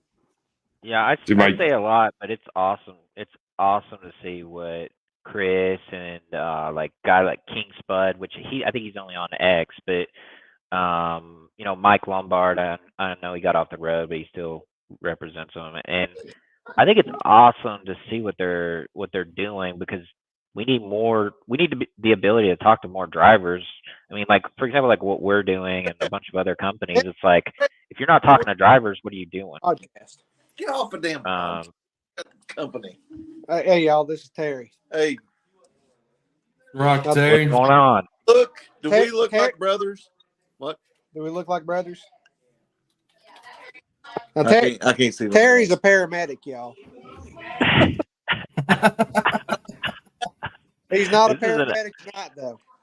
This turned into an actual lounge very quick. Dude, it happens on Fridays, man. You got trapped. That's the beauty of it, bro. We just be chilling. Look, Reed's got his DJ flow going on, like the one headphone on over here. He's over there making Lost Freight. He's making sure his child ain't getting into no nonsense. That's she is so adorable, man. Like, look. Hey, Rob, you need to text old LeRon and see what he's up to. I think your mic isn't working, Reed. I don't think you're muted. I think it's just not working. No. My daughter's been like banging on the door, like screaming. So I gotta. She's. Hey, she could be in the lounge too. She's having a good time. Yeah, well. You shed some knowledge on us.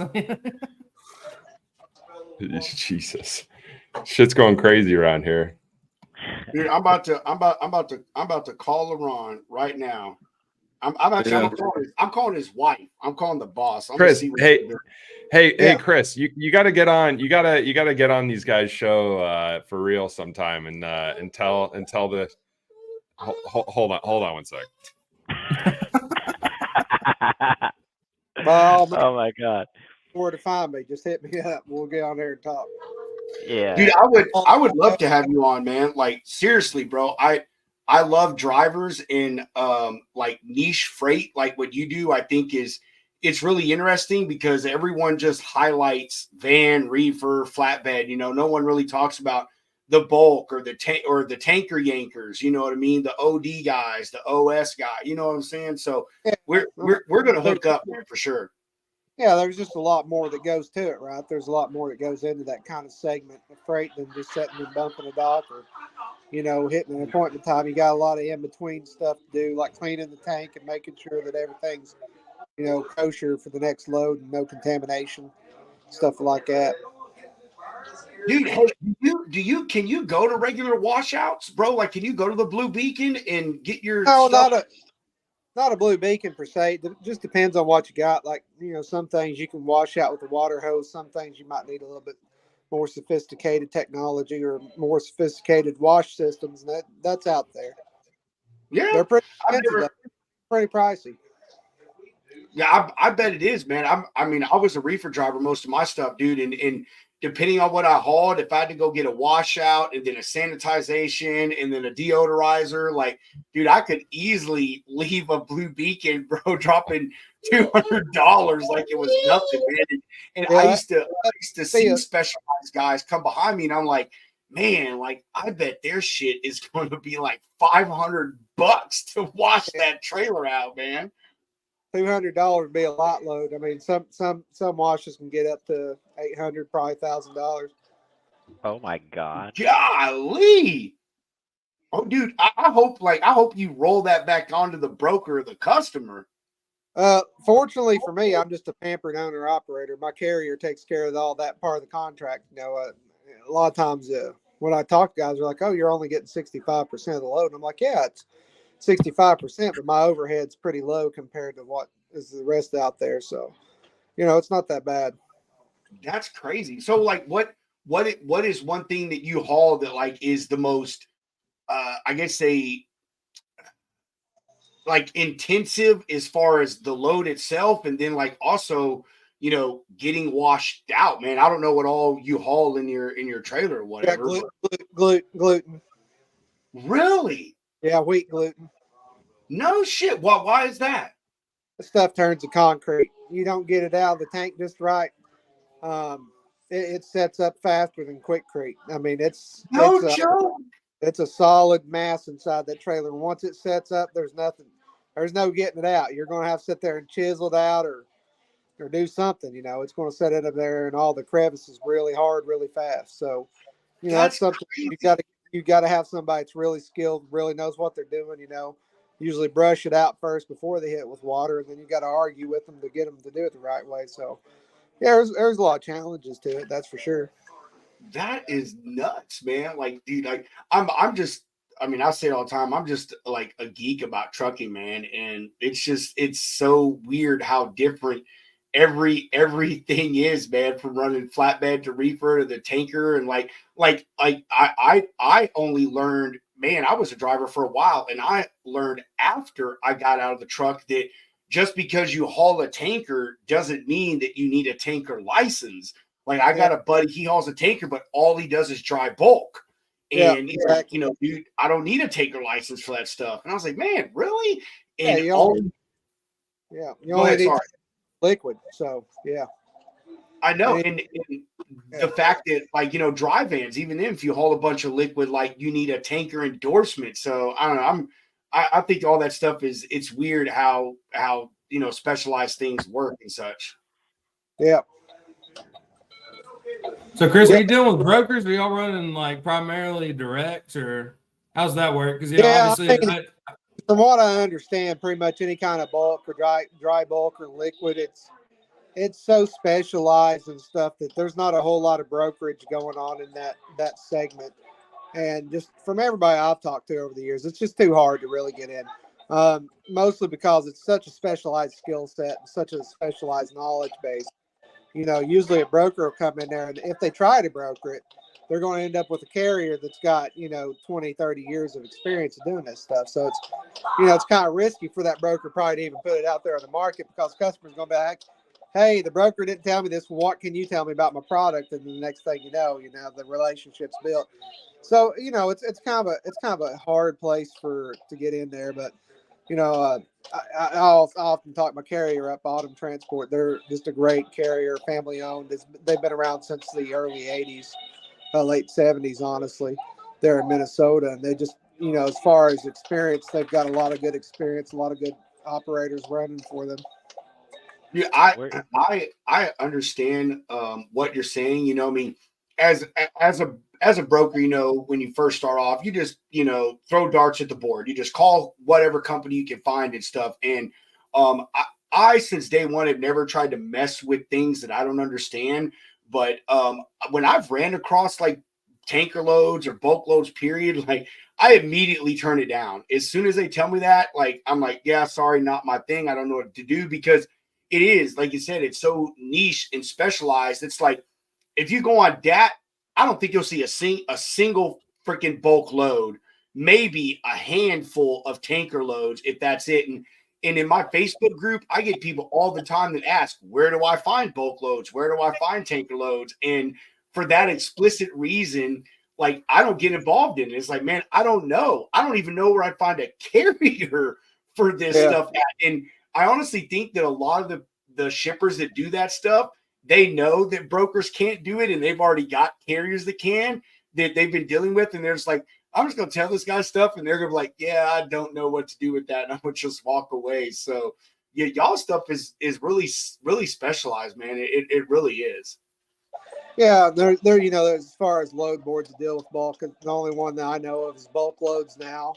I think Jared out there in Missouri, he owns and runs that for the last decade, and it's been a really good service. So Bulk Loads now, that's a good service to go find carriers and go find stuff if you want to post that kind of freight.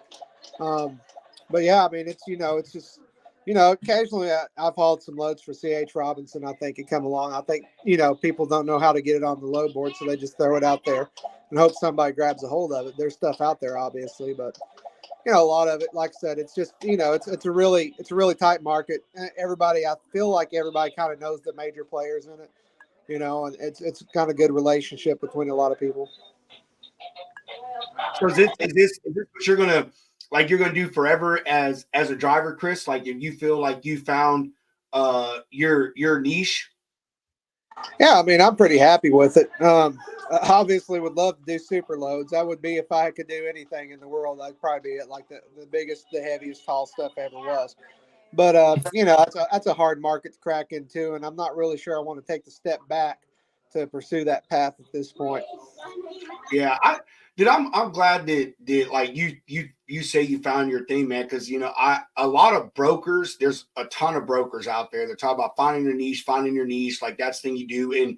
And a lot of carriers, I don't think that they think about that either. A lot of drivers about finding their niche, I mean, and I use a friend of mine as an example. He started out as power only, and then he tried van, and then he tried reefer. And where they found success at was in flatbed. Me personally, I started out as reefer. I stayed reefer my entire career because it was just good money. It was steady freight. Like, I never had a day that I sat, you know what I mean? And, and I loved it, like it was my baby. I knew everything about it, how to do temperatures and temperature checks and how to do X, Y, Z and stuff. And, I think that's something a lot of carriers will think about. They just chase the money. And, I think with a lot of things in life, it's like, hey, what do you like? What are you passionate about in this industry, man? What brings you joy and what makes you the money at the same time? And man, that's cool, man, that you found that, man. Yeah, no, it's all about a balance for sure, just the work-life balance. And I feel like I got pretty good, rap on it. I've had so many friends that's went out and they've bought multiple trucks, but tried to become a carrier and stuff like that over the years. And, just from what I'm doing, a one truck operation, it seems to work out pretty well. I have the freedom and the flexibility kind of to come and go when I want, but I work pretty hard through the year. But, I can definitely take a lot more time off than a guy that's got multiple trucks or maybe he's his own carrier, his own authority, doing his own thing with his own customers. I've got a whole network of other owner operators to fall back on. We all do, to kind of take up the workload when somebody wants to take down. So I think that's really important, for the driver. I think it's you definitely have to have a balance in whatever you're doing. And that's very true in any kind of job. So it's especially true in trucking. Too many guys get in so far over their heads, and they feel like they need to take on the entire workload, and they become very bitter, very disenfranchised with the industry. And that's unfortunately that's why. You just got to know your limits and stuff. So, fortunately for me, I kind of found my limits along the way. So. Hey, how long you may that? have answered this, man? I stepped away. How long did it take you to become an owner operator, bro? 2 years. 2 years. Damn, that's pretty fast, honestly. So Eastern Kentucky, I kind of grew up around a whole lot of owner operators, and I live on this place I live. My next door neighbor's an owner operator. My neighbor up here on the hill, he's owner operator. Guy parks his trucks, owner operator. Guy half a mile away from me, he's an owner operator. So we're all kind of all the time like feeding off of each other tips and tricks and what works best in the industry. But it's just early on, I just kind of kept chasing that dollar, right? You do at first, and you chased off, and you're like, well, I'm smart enough to do this, so why would I sit here and do that? So I got my 2 years in. I done 3 years with FedEx Custom Critical, some really high value niche freight there. And then I come over to Autumn Pneumatic Bulk. And I think it was honestly a little bit easier to make that transition from high value freight into doing the stuff that I do now, which is also in a way, it's kind of the same care, because if you mess up on a load, you're not losing just a pallet off the load, often the entire load is going to be thrown away. So it's very important to be pretty cautious with some of this stuff. Man, that is quite quite. I mean, it really is quite of a change, man. I mean, for real, to go within 2 years to do what you started out as, and doing FedEx Critical, and then going over to the tanker yanker stuff and the boat stuff. That's pretty crazy, man. Yeah. Yeah, no, it's a unique path, that's for sure. You know, and I guess I'm built for this stuff. Like I said, every day, and I'm like, well, what am I going to do for the next 30 years? Right? Because I've met so many guys out here. It's been like 70, 80 years old, and they got 50, 60 years in the industry, and those are guys I look up to every day. So I'm always like, well, how can I do that for another 30 or 40 years? Right? Them old heads are the best, man. Like they really are. I learned from a guy that was my age, but like his dad and mom were old heads. And I think between the two of them, they had like 30, 40 years experience at the time. Old heads are the best, man. Like those drivers are the ones that you like strive to be like 100%, man. For real. Yeah. I mean, you know, I've had the fortunate ability to meet some of these guys that started out, you know, in the late 50s and early 60s. And just to talk to them and get their stories over the years, like it's really there's definitely a change in trucking from then till now, and then there's a change from when I got into it to now, and there will be a big change from now until when I retire. So, you know, a lot of people say this industry doesn't change, but it's constantly changing. It's always changing, and you just got to keep on your feet and figure out what works for you. You know, you just any other business, you're going to go where the money's at. You're going to rise to the top if you want to. Otherwise, you're going to stay complacent, and that's where you get in trouble. So, hey, the pressing question for me is, what is your setup? What is your rig, bro? I want to know. What are you driving? I got a 2000 Freightliner Classic with a N40 Cummins. Dude, here I thought I was going to like, until you said some shit about having a freight shaker. Man, dude, I just lost like 40% of my respect for you. That's because you've never been in a Classic XL, son. I have it, bro. I'll tell you, the only long hood that I've been in is when I drove for night. They put me in a Pete 379. But no, I haven't. I've never been in a Freightliner XLD or anything like that, man. Dude, you're right. Only thing I've ever been in is my very first truck was a Freightliner Century class. Dude, and that was my first truck too. Really? Those things, dude, when I first started driving and I got in it the first day, I'm like, oh man, this is so cool. This is so awesome. And then once I got out of my trainer's truck and I got on my own, I had a Freightliner Century, but I did a favor for the top fleet manager in the company. And he had told me, he said, hey, man, if you do this favor for me, I got a lady who's quitting. She has a 2009 International Pro Star, which was the first year they came out. So, like, it was the hot new thing. And I got that thing, and I was like, man, fuck these freight shakers. But then I was in that International for like a month, and then it spent 3 months in the shop. And I was like, shit, I'll take my freight shaker back. Like, at least that thing was dependable, man. Yeah. I mean, you know, I want to like new trucks. I really do. I want to. I want to be able to. The idea, you should be able to go out there and buy a truck and not have to depend on warranty to keep you alive in business, right? Like you should be able to buy a piece of tool or equipment and rely on that reliably. And it really speaks to where the trucks are now, that the government's saying, okay, we're going to require the manufacturer to have 6 year, 600,000 mile warranty. And, really? I didn't know that. Yeah. That's what they want for the 2027 EPA regulations, right? Really? Yeah. They're saying that. Dude, that's nuts. That's absolutely nuts because, 20 years ago, 1 year, 100,000 miles, that was the standard. And, you could reliably go out 20 years ago and buy a truck and respectably expect it to get to 1 million miles or better before you'd have to open that block up. So, it really speaks to the complexity of modern diesels. And, we talk about shortage all the time. There's definitely a diesel technician shortage. And a lot of the old guys that know what they're talking about, they say, keep a hold of that old stuff because, you can really rack up some money in the emission repairs really quick compared to what I can. You're right. Hunter just went off the show. Hunter, are I'm you still here. I looking? can hold it for just a second. What's up?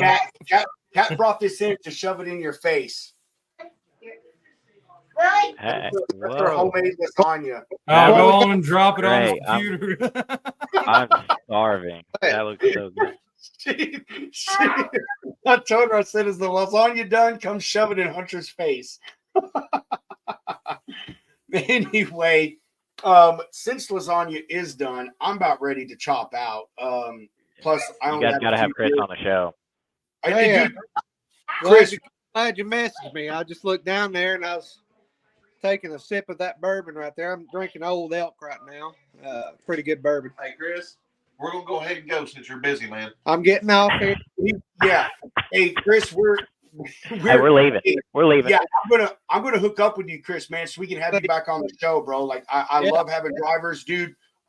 Hey, have a Merry Christmas, Happy New Year, all that good stuff. And when you're out the road, please be safe, brother, and we'll hook up. Yep. See y'all. See you, Chris. See you, brother. Evan, This dude, has been a good lounge, huh?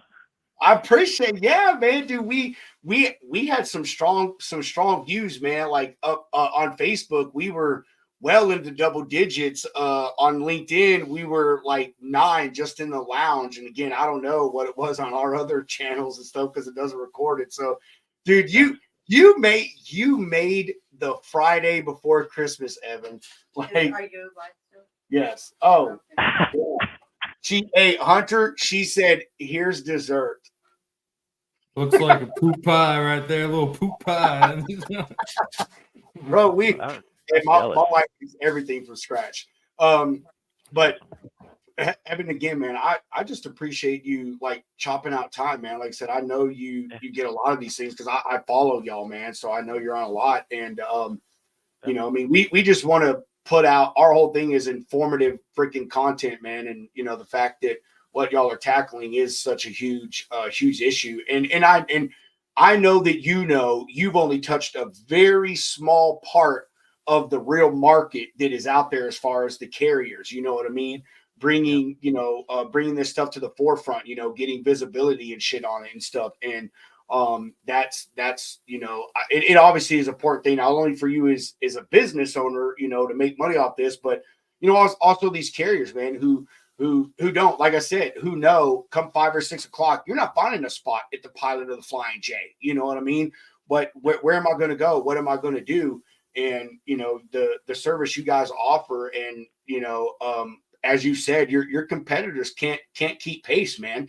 You know, and I think it goes to speak to not only you, but Hunter and Adam was his name, if I'm not mistaken, and the other guys you got there, man. You know, like on the ground, chopping it away, talking to these other business owners, you know, hey, you know, why don't you rent out this space, help out some truck drivers and stuff, dude? So, like, kudos to you and your team, Evan. Like seriously, man, for you to make the pivot from real estate into like I said, seeing a problem, coming up with a solution, finding a way to make money off of it. Like that is like the greatest goal of an entrepreneur, man. And you're 1,000% like hitting it. Yeah, I really appreciate that. That means a lot, man. I really do. And I appreciate you guys having me on. I enjoy doing these things, and this was a really good one. I like how you guys are just doing it because you like to do it, and keep doing it that way. Do it because I think that's the best way. I think someone like Reed's a good example of that too. Like he just does shit because he likes to do it. I think you guys just keep doing your thing and do the shit you want to do, and ultimately I think it'll be very successful. But more than happy to come on anytime and hang out with you guys and chat. And I do appreciate you guys having me on. Yeah, bro. And I am emailing you our addresses. Like, I will pay postage, but I for real want a truck parking club sign. I am serious as shit, dude. I am going to put that We need to we'll send you swag. We give out swag and we'll put a sign in it. We'll exchange swag, bro. That's swag. That's what we're doing. Yeah. We'll exchange swag. For real, man. And hey, we've talked to other people that've been on our show that are business owners, man. Like once we roll this out, we want to do like partnerships. You know what I'm saying? Like, dude, have truck parking club on our sleeve of like a QR code. You know what I'm saying? Or on the tail of the shirts or, you know, on the Just back like of the the hat. post, man, like the post, Yeah. whatever. Yeah, Yeah. dude. So like as Yeah, it heck grows, man, we're gonna have to do some more collaboration for sure, bro. Let's do it. Let's do it. I'm in. For sure, man. Hunter, do you have any closing comments before we roll our sponsor break? Dude, Evan, thank you for being here, man. Your journey and the team you got and what you guys are doing is absolutely fucking incredible. I mean, Awesome. it's awesome to see. Like, you know, Rob and I have been. I brought y'all up months ago, like, and I You forget who did. it was. You did. Yeah, there's like been keeping up with y'all's journey, and it's just continuously growing. And you know, it's really cool to see. I was Reed's not here anymore, but you know, just like this little community of some cats in freight that are just like, I don't know, like might be mentally insane, but this is what we love doing, and it's fun, man. Yeah. It's cool. But dude, here's to I y'all's think there's something continued special about success. Definitely looking forward to the swag and the sign, definitely, but definitely looking to see where you guys grow with this, man. Big Absolutely. fan. Big fan. I really appreciate it, man. I appreciate that a lot. We're pushing and we're mission driven, and we're just going to keep trying to push it. And awesome. But yeah, I had a great time on the show. For sure. Oh, dude, and by the way, man, if you're ever coming through Nashville, I'm gonna get your number on the yeah. back end of this. But you and Hunter or whoever, man, we'll grab some beers and go honky tonkin'. Maybe, dude, I'd love to get in the van and knock on the door with y'all one time. That'd be. Hell yeah. I am so glad you said that, Hunter. I totally forgot to bring it up, dude. Like, hey, if y'all ever come down I-35 in Texas, like Evan, like seriously, think about me, dude. I would love to meet Hunter and Adam or whoever, us do some lunch, do some promo stuff together.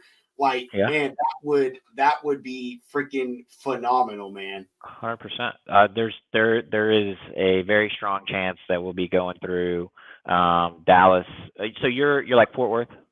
No, I'm an hour north of Austin, right off. Oh, 35. wow. Yeah, I'm an hour. Hey, and I'll tell you, man. I mean, dude, as someone that's from this area, from Texas, man.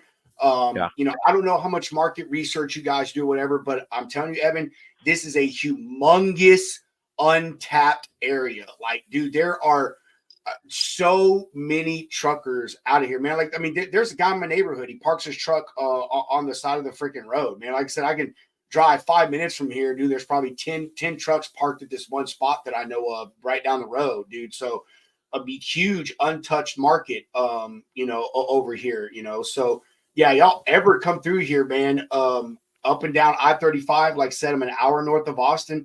Let me know, man. Like Hunter said, I would love to just get in the van and do some content, some lunch, some beers, whatever y'all want to do.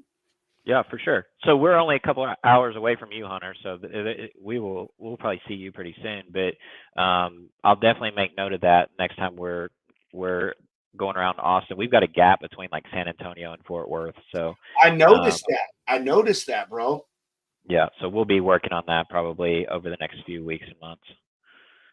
That's what's up, man. Hey, y'all heard it here first. Be looking out for that Truck Parking Club Logistics Lounge collaboration. That's gonna be absolutely phenomenal. All right, we're gonna end this wonderful show. We had some fantastic viewership. We really appreciate everybody watching.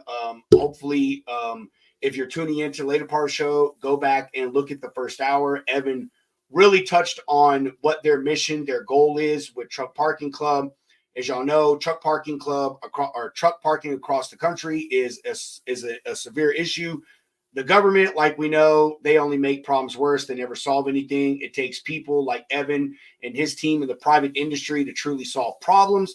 And if you haven't heard them, you haven't checked them out, truckparkingclub.com. All their contact information is on there. They have an incredible platform. As Evan displayed on the show, you can book stuff real time. You're rolling up to Dallas. You need a place to park. The TA, the pilot, all the places over there off of I-20 are booked. You just sign on to truckparkingclub.com and book a spot right there in most likely, from what I've seen, a secure gated facility. So not only are you safe, but your cargo is safe. So Evan, again, man, like freaking appreciate you being on, bro. It really was really was an honor. And with all that said, AccuVid Pro, you see rolling across the bottom of the screen. That app is available in the Google, and holy shit, my cats are going crazy. I'm sorry, dude. Like it just like came zooming past the freaking room, man. Oh my god! All right, AccuVid Pro app is available in the Apple and the Google Play Store. All you owner lease operators out there, you need to learn your cost per mile to be profitable, and the best tool to use to do that is the AccuVid Pro app. Don't be a victim of cheap freight anymore. Take back control. These are turbulent times for the transportation industry, with companies merging or even closing their doors. Whether you're going out on your own or leasing on with a new company, know your operating costs. Look out for you and bid better with AccuVid Pro. And you know why you use AccuVid Pro, you're out there making all that money. You're going to need somebody trustworthy that you can send those invoices to, that you know is going to deposit that money into your account tomorrow. Maybe you need an advance and it's 3:00 in the morning. You know, Shoreline Capital is one of those companies that you can call Clint, wake him up. He's going to get up in his jammy jams and he's going to send you some money overnight. Truly carrier focused company. You have access to the owner and the entire team 24 hours a day. Clint's been on the show a couple of times. He's talked about himself and his service and his company. Like Hunter and I, we truly believe in them. And you need any factoring, whether you're a carrier, broker, or a shipper or manufacturer, you need to make sure that you hit up Shoreline Capital.